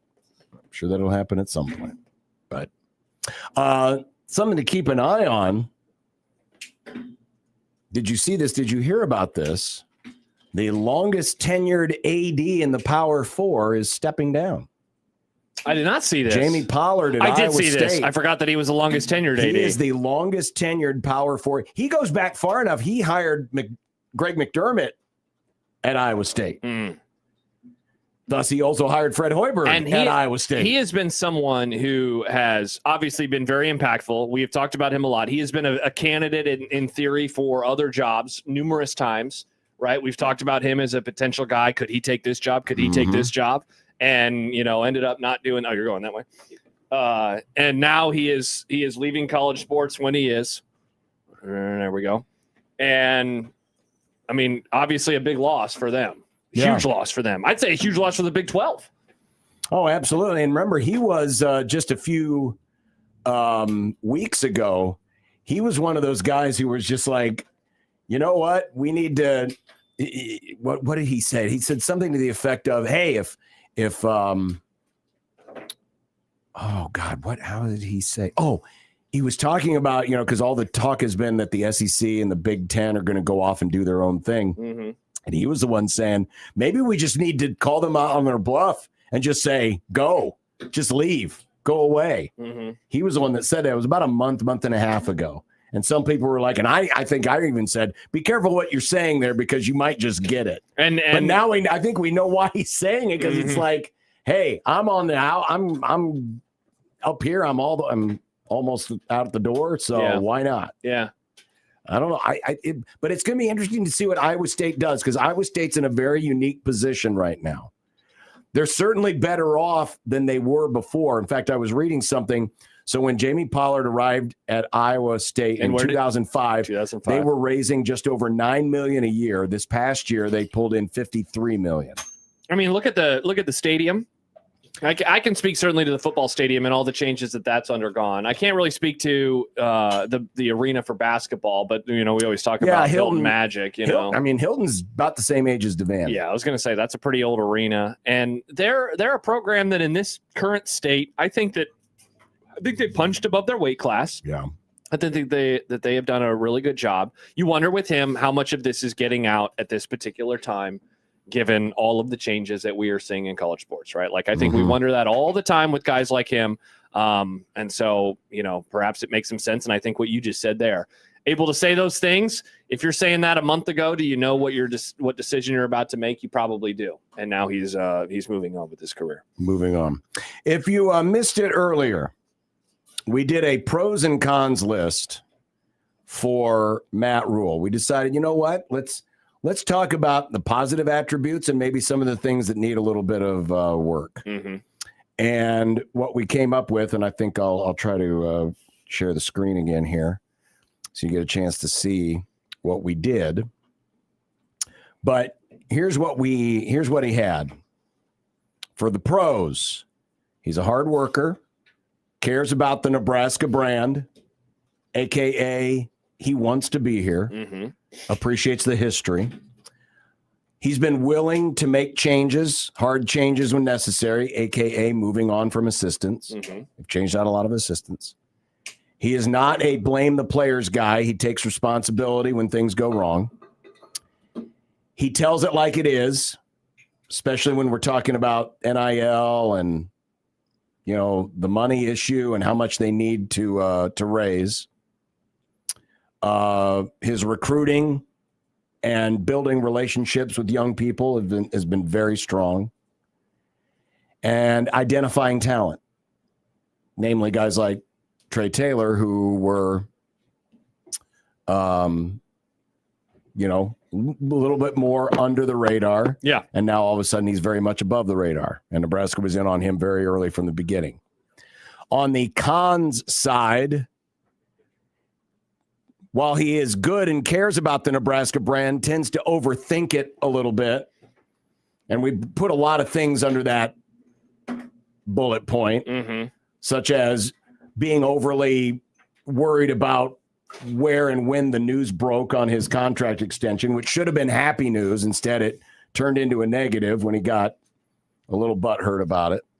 And then I think also under that umbrella is the fact that, he doing all the YouTube stuff. I think he just wished that the other stuff wasn't, as primely focused on as it is sometimes. Right. I think is kind of what we were ultimately going for there. Micromanager, which I've talked about in the past, the in-game management, namely Field goal timeouts, decisions, field goal decisions, punting fourth down decisions, all that. of those types of things. Yeah. There at times becomes a bit of a deer in the headlights. Looks like, when stuff starts to hit the fan, you get the wide-eyed look. It looks like he's, maybe not quite as in control in some of those moments. Too much of an NFL mindset. And that was me, like how it's often like, this is going to be a close game. We got to get to the fourth quarter. We got to execute. Like, I just think in the NFL, that's how the games are. You expect every NFL game to be a one-score game, right? You expect it to go down to the wire. Sometimes I just wish that they approached it more. We want to bludgeon you, not to bring up Cignetti in Indiana.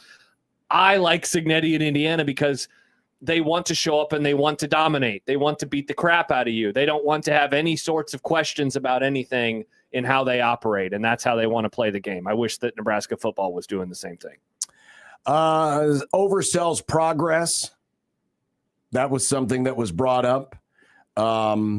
Maybe talking up the progress a little too much.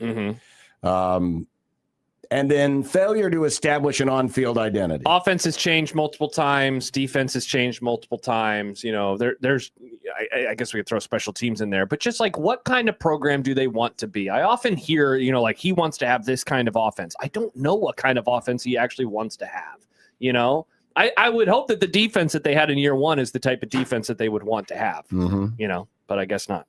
So that was our pros and cons list that we did earlier today. I thought it was a really interesting discussion. And one of the things that I always like doing with fans is just talking about that kind of stuff. What are you happy with right now? What are you unhappy with right now? And I think that we came up with a pretty solid list on both sides. Yeah, certainly there might be a few more. John has been aggressive in the YouTube comment section. Yes, he has. Yes, he has. Calling him a snake oil salesman. Has no idea about X's and O's. All right, now come on.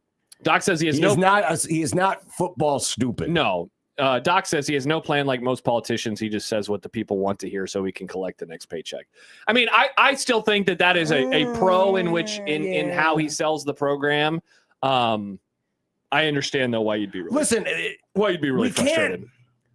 We can't on one hand be critical of people like Pelini certainly was, like Frost got to be, where it felt like it was an annoyance to be here. That they didn't appreciate the pressures of the job, the bubble. This is a very unique place. Unique almost more so than a lot of other jobs of its kind. Because in other places, there are other distractions, whether it's another school, whether it's professional sports, whatever the case may be. This is a small state that thinks big when it comes to college athletics, namely football. And with it comes a different kind of bubble than exists in a lot of other places. And there were people here that just did not understand or appreciate what it takes to coach and lead in such an environment. And I think of any coach going back to Solich, Matt Rule gets what it's like to be in this bubble. And I think having been at Penn State has helped. I know Penn State is a bigger state and it has professional sports, but there's something unique about Penn State because of where it's located and the whole Happy Valley vibe and everything. Where you feel like you're out of the way there. You feel like, you almost feel like, in Pennsylvania, and maybe I'm misspeaking here, but Pennsylvania almost feels like three different states. You got the Pittsburgh end of the state, you got the Philly end of the state, and you got the middle, which is kind of represented by PSU. I don't think that you're wrong. So I think some of that helps. But Matt Rule understands the bubble here. And I have never heard him outwardly say or even take a little side swipes at the bubble. He knew what he was getting into. And even if he didn't know initially, he learned to understand it quickly. And so whatever happens with Rule, unless something in him changes, one thing I will always appreciate is he appreciated what it meant to be the coach here. And it was going to be different than anywhere else. And he never used it as an excuse. He never used it or hasn't used it as a reason why, well, man, if people would just pull back a little bit, maybe we could be better. He's never done that because I think he understands how important it is for this state to be unified behind the product. And it's a hell of a lot easier to get unified behind the product if he appreciates both the compliments and the criticisms and the bubble versus just saying, man, I wish some folks would just back off a little bit. He has not done that. And for that, he deserves a lot of credit because a lot of people from the especially from the outside, and this is what frustrated me the most about Frost, he more than anybody should have understood the bubble. And it seemed like he didn't get it. Matt Rule understands the bubble better than his predecessor did. Yeah, I think the thing that you would really hope is that he is able to get it figured out on the field, because I think he would be the guy that you would want to lead the program from all of the other perspectives if he was able to do so. Real quick, I know Nick has an announcement that he would like to make. Doc says Rule fired a coordinator because the coordinator said they didn't have good enough players. And then legitimately 2 months later, Matt Rule says they need more money to get better players. He's a clown. Well, this was the reason we wanted to do this. It was a good exercise. I think it's a good exercise, especially leading into another season. It's kind of good to understand where the strengths are. And I'm not saying we covered absolutely everything, but I think we covered a lot of it. Definitely. I think we hit on the pertinent ones, though, yes. and I think eventually it kind of turned into offshoots of the various pros and the cons that we mentioned.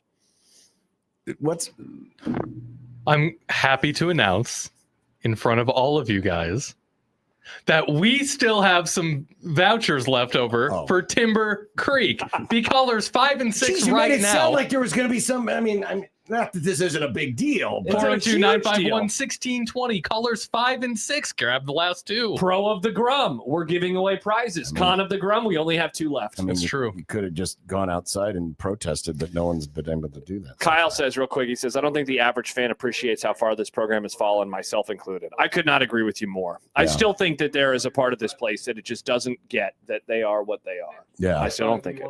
I agree. All right. Still to come, we've got the Super Friends Roundtable, but we've got you know what we didn't do, even though we were here for most of last week, we did not do a round of predictions, which for you guys is probably a good thing because we didn't have a show on Friday last week, Jim. I understand that, but we don't do a show on Black Friday and we do predictions that way. Yeah, it's football season. We care more about predicting things during football season, I guess. But we care about next segment. You only care about it because I'm whooping your ass is why I care about it.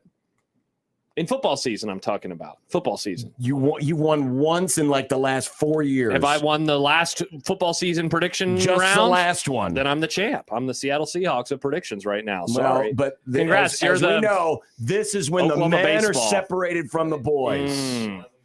All right, we got predictions coming up as we continue on a One Beer Friday here on Unsportsmanlike Conduct in 1620 The Zone.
Ladies and gentlemen, it's time for predictions.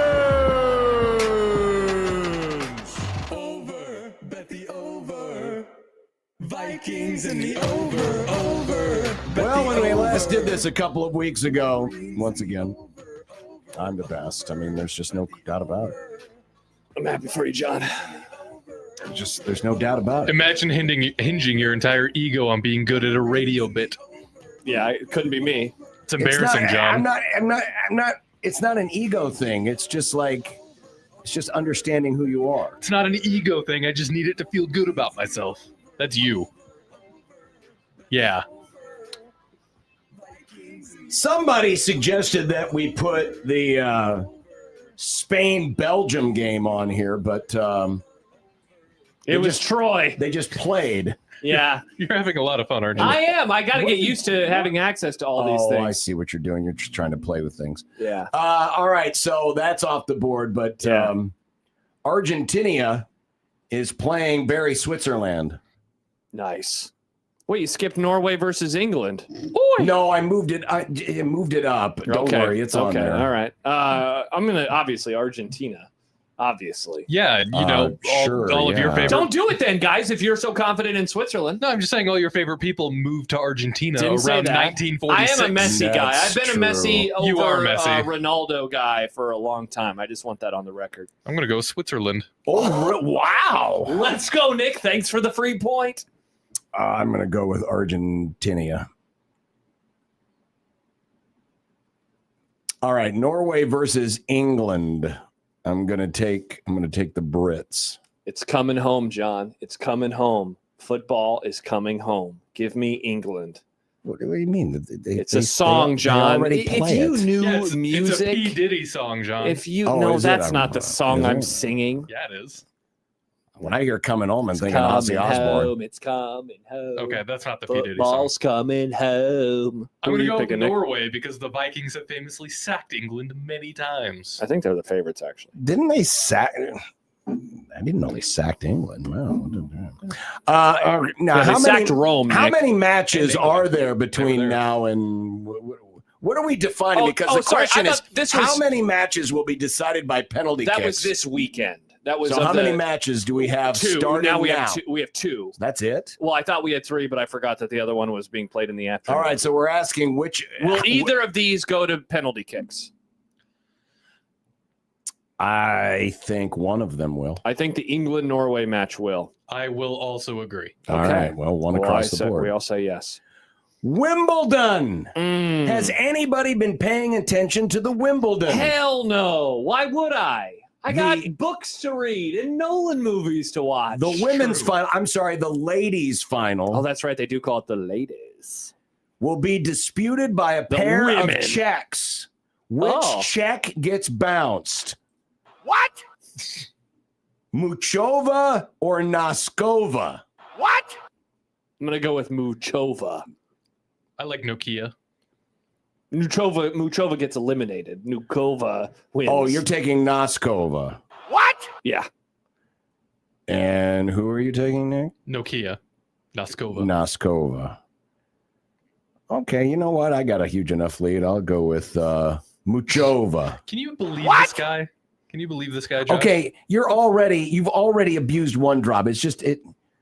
Don't be Shane over there. Nick, can you turn up the B pop for me, please? Don't be Shane. Don't keep playing the same. Oh, Fins up. Lord.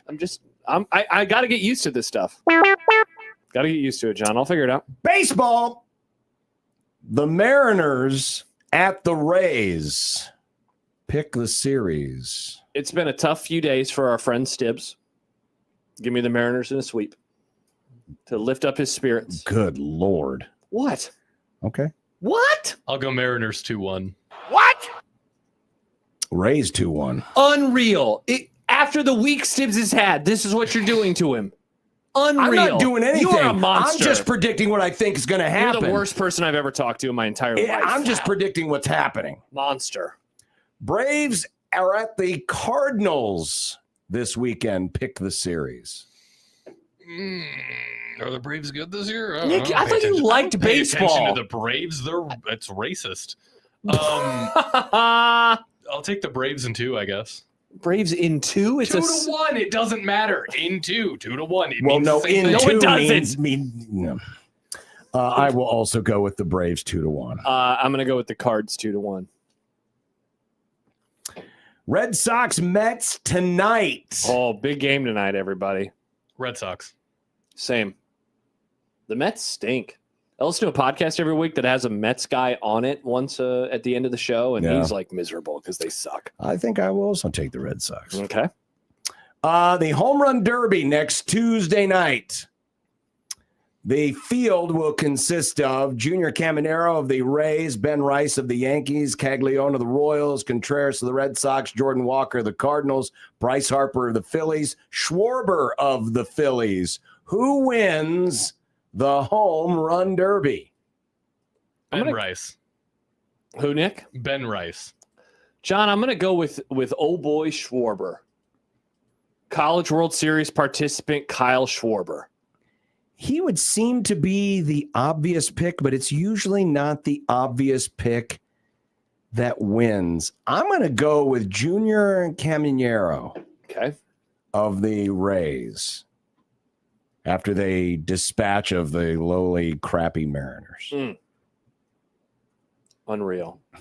After everything he's gone through. I cannot believe you right now. I cannot believe you. And then the All-Star game. Who wins it? American League, National League? The NL. No, we all know that the true test of league strength is the All-Star game, and this is where the AL is going to shine. Give me the AL by 4 runs. They dominate on Tuesday night. I mean, the National League is the superior league, but somehow the American League has just turned this into their own little playground. I'm going to take the American League. Ball knower. Conor McGregor is back. Oh, my God. I didn't know that he was still Apparently, this is a rematch against Holloway. I'm taking Holloway. Okay, I'm taking nothing here. When there's a hollow will.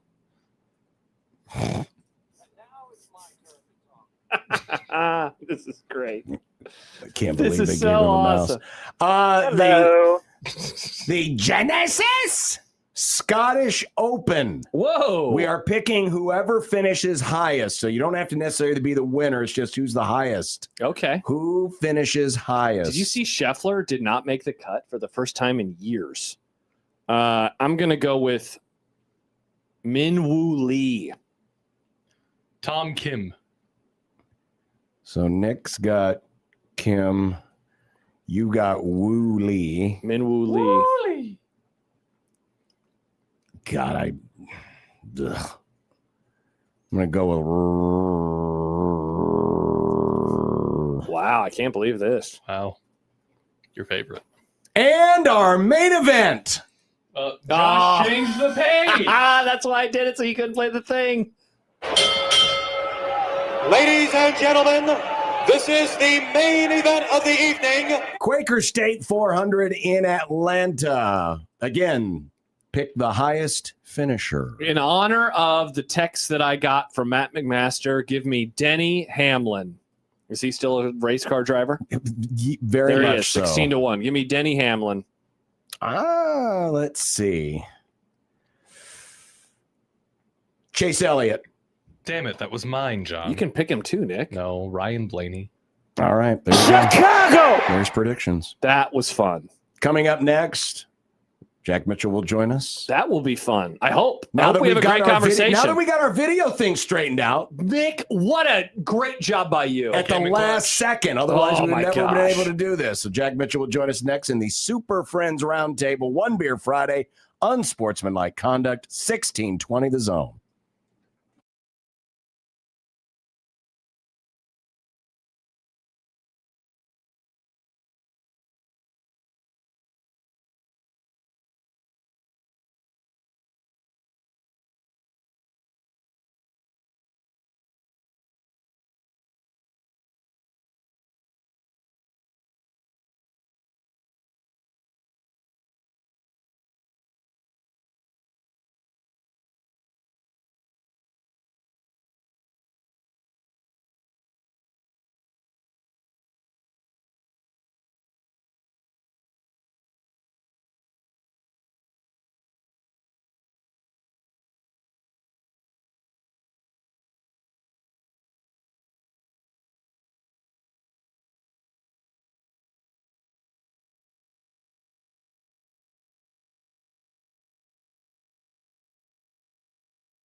Friday with the Super Friends Roundtable. There they are, all in all their handsomeness. And we welcome in, as we're, of course, simulcasting with our good friends at KLIN in Lincoln. Of course, this is KOZN, 1620 The Zone in Omaha. The Dave Roberts of Nebraska, the man who has engineered the greatest managerial success in the history of slow pitch softball. Congratulations to the Retirement League slow pitch champion, the Jack Mitchell softball experience. Hello, manager. Coming still on an active 5-game win streak as manager. Shuffled the lineup after the first loss in a double elimination tournament. I mean, I was just shy of doing like Tony La Russa batting the pitcher at 8th type stuff with the lineup. I forgot about that. He did do that for a while. And then other people started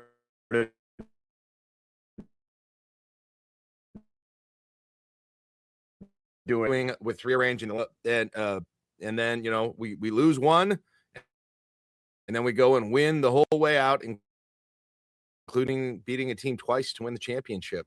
And, you know, and one of the teams we beat was the team that no-hit us 30-0, which I still up behind me have the hand-kept box score of.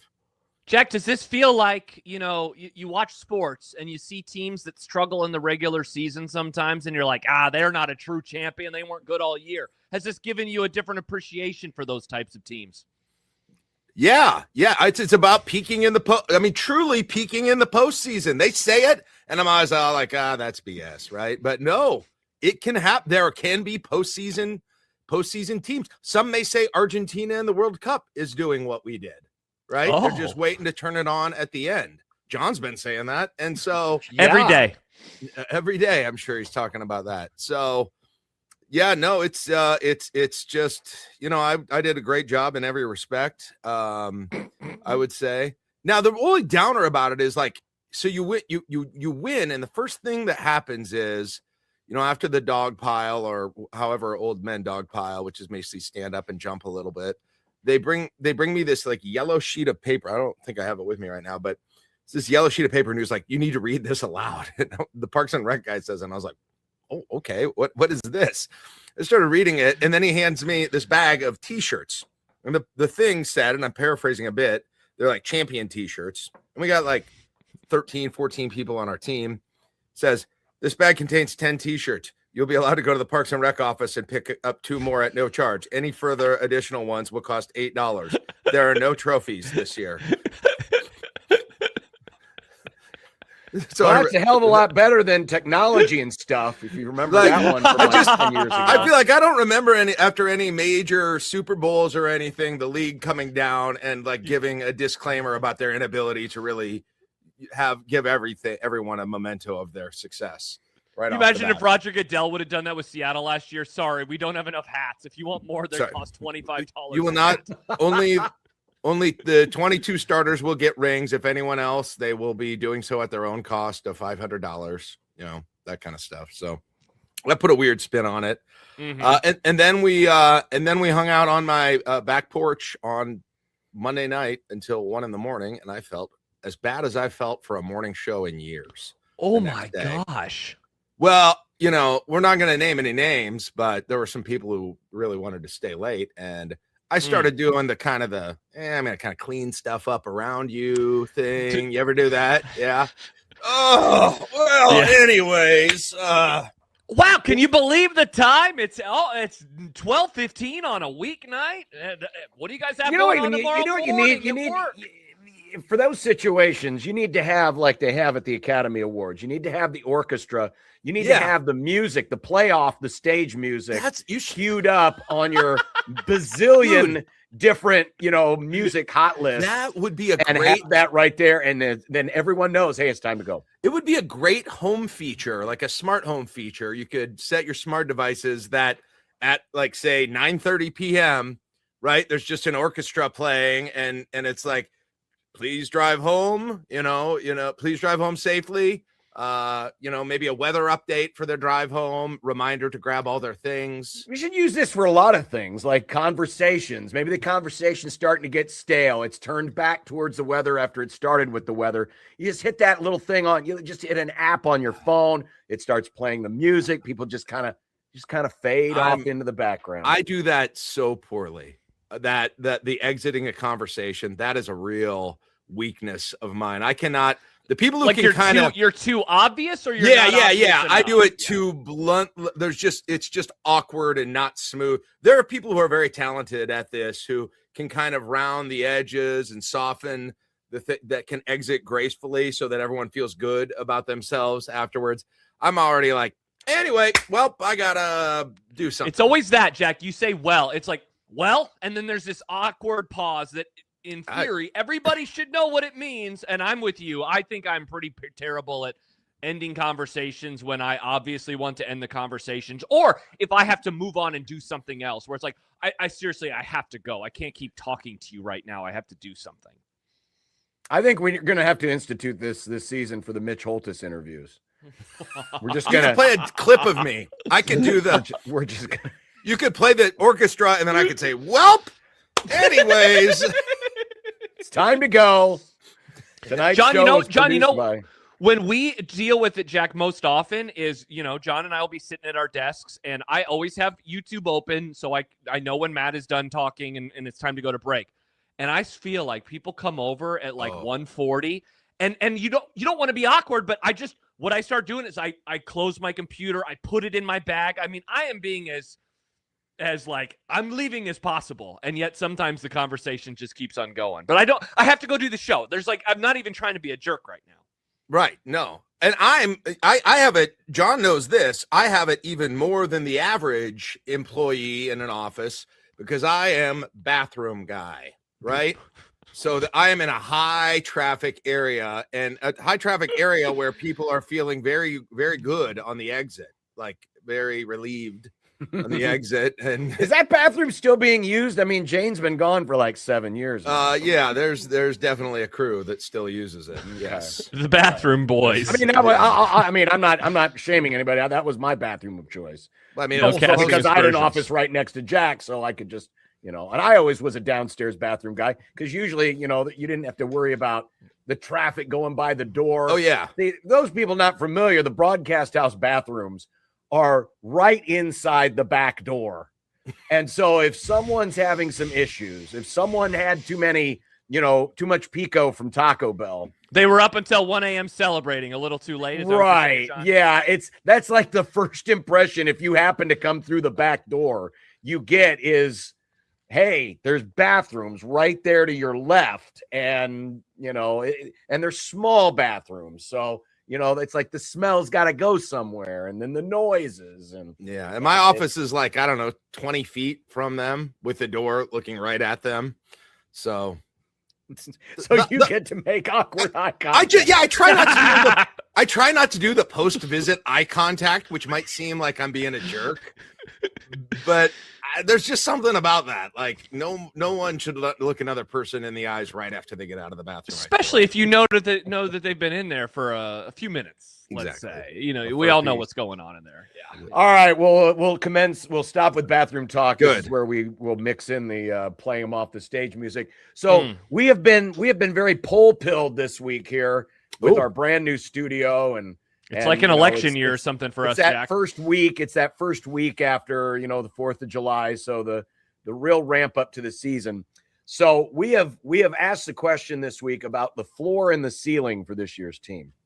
What do you see as the realistic bottom and the realistic top end? So I'm curious because, a lot of people have a pretty wide berth, right?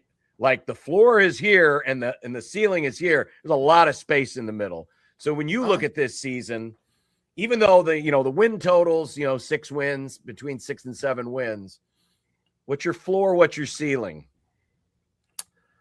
Yeah, I would say I have a wide gap too. Start with the floor. Okay. I guess in a scenario where, either there's a very key injury or injuries, or there's bad vibes and it kind of takes over the season. I think the worst I can imagine is 4. I think that's the floor. And that's pretty, I don't think that's likely at all. But I suppose you could make a scenario where, again, by the middle of October, the writing's kind of on the wall about what the season will be. Right. That's the worst case scenario. Is that in kind of line with that what that's been a popular one? I mean, there we do have a couple of 3s in there. I was going to say there are 2 people, Jack, who said 3 and 9. I don't think I could go. I don't think I can go that low. You'd almost. I feel like you'd have to lose one of those first 3 games for that to happen. I agree. I'm happy you said that, because when I think 1 or 2 of the people who said the 3 and 9, they said they would lose all the conference games, and I'm with you. I feel like if they're going to hit 3, it would require a loss in one of the first 3 games of the season, which I still find it hard to imagine that being the case, but maybe I'm a bit too positive. Yeah. Now the other side, I mean, I can get pretty optimistic, guys. How optimistic can you get? I can turn. I'm doing the look at the schedule thing, so I wasn't totally. Let's see, 4. Yeah, that's a win. Yeah, that'd be a win. Best case scenario. Yeah, it's win 7. I mean, the 8, question really, Jack, I think is, can 9. you see them beating one of the 3? Okay, can you see them beating one of the 3 playoff teams? So that would be 1, 2, 3, 4, 5. Like Oregon and Indiana, winning, Ohio but State. yeah, but I also don't think they would win every other one then. So that every other non. So if they got one, something else. If they got one, they would lose something else. So is that right for 9? If I'm saying so they lose to Oregon, Indiana, and Ohio State. So yeah, that's 9, right? Yeah, that would be 9. That would be 9. I'll go 9 is the, and then if they would pull one of those off, I think I think they probably would have stub their toe somewhere. John, has that been the most common ceiling, or has it been 8? And now I'm trying to even remember, because our guests have kind of been mostly 8. I went 4 to 9. You have 4 to 8. Sip has 3 to 9. That's the biggest one. Him and Mitch Sherman were both 3 Believe and 9. it or not, the friends of the program, because we did the poll question earlier this week, the most popular, it wasn't the north of 50%, but the most popular was 5 to 8. So the listeners are actually a lot more narrow. They're the most narrow so far, but Mitch is, a 6-win gap. Sip is a Mitchell Sherman. Sip is a 6, win gap. So yeah, I mean, I've always, and some people are like, nah, I think it's a more narrow band. We heard a few Jack 5, 6s, and 7s where it was like super narrow, like very not a crazy low floor, not a crazy high ceiling. Because there's way too many unknowns. There certainly is a scenario where just one crooked game early in the season can turn a lot of things sideways. Right.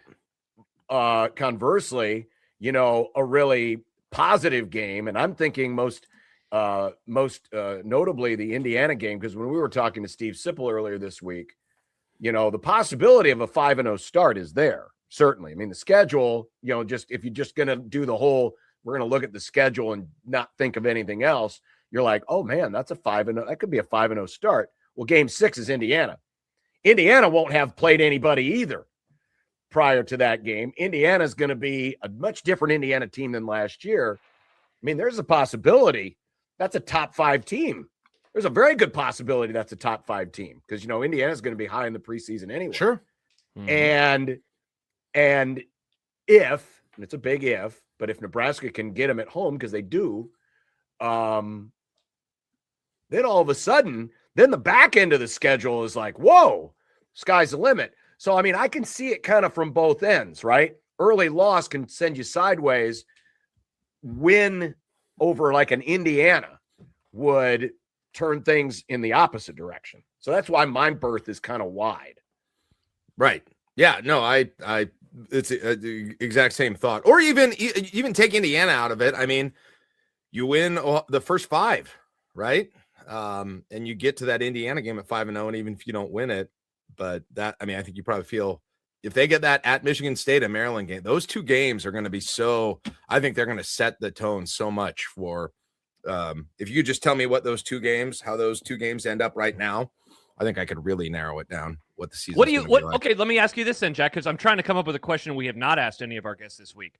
What if they do go 1-1? What would that tell you? Oh, good for the rest of the season. Is that in like those two games? In those two games, not in the first two games of the season in Michigan State and Maryland. Is that like 5-alarm fire for you for the rest of the year, or is there still a world where you're like it's going to be fine? They're 4-1 at this moment in time. You mean they lose one of the first 5? I think you said one of the first 2.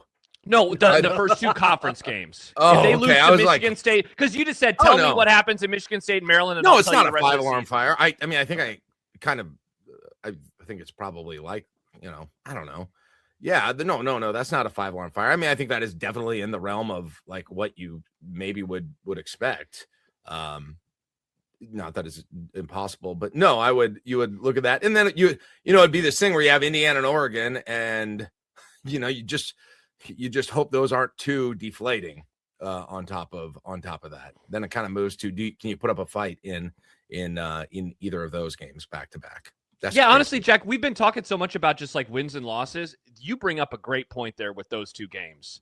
You do not want to leave those not even 0-2, but truly licking your wounds with Indiana and Oregon. You want to leave feeling, honestly, like you did at the end of the Ohio State game in 2024. And I know that they followed that 2021 up. 2021 Michigan. Yeah. Yeah, you want to feel it just like, okay, you know what? We're not as good as playoff teams. That's not a surprise, but at least it wasn't 56-7. You would take a 14-point loss, I think, in either of those games versus the alternative right now. Right. Yeah. That especially if you could do it on the road against Oregon and then come back home in 2 weeks after a bye on Halloween and have the have some enthusiasm for that.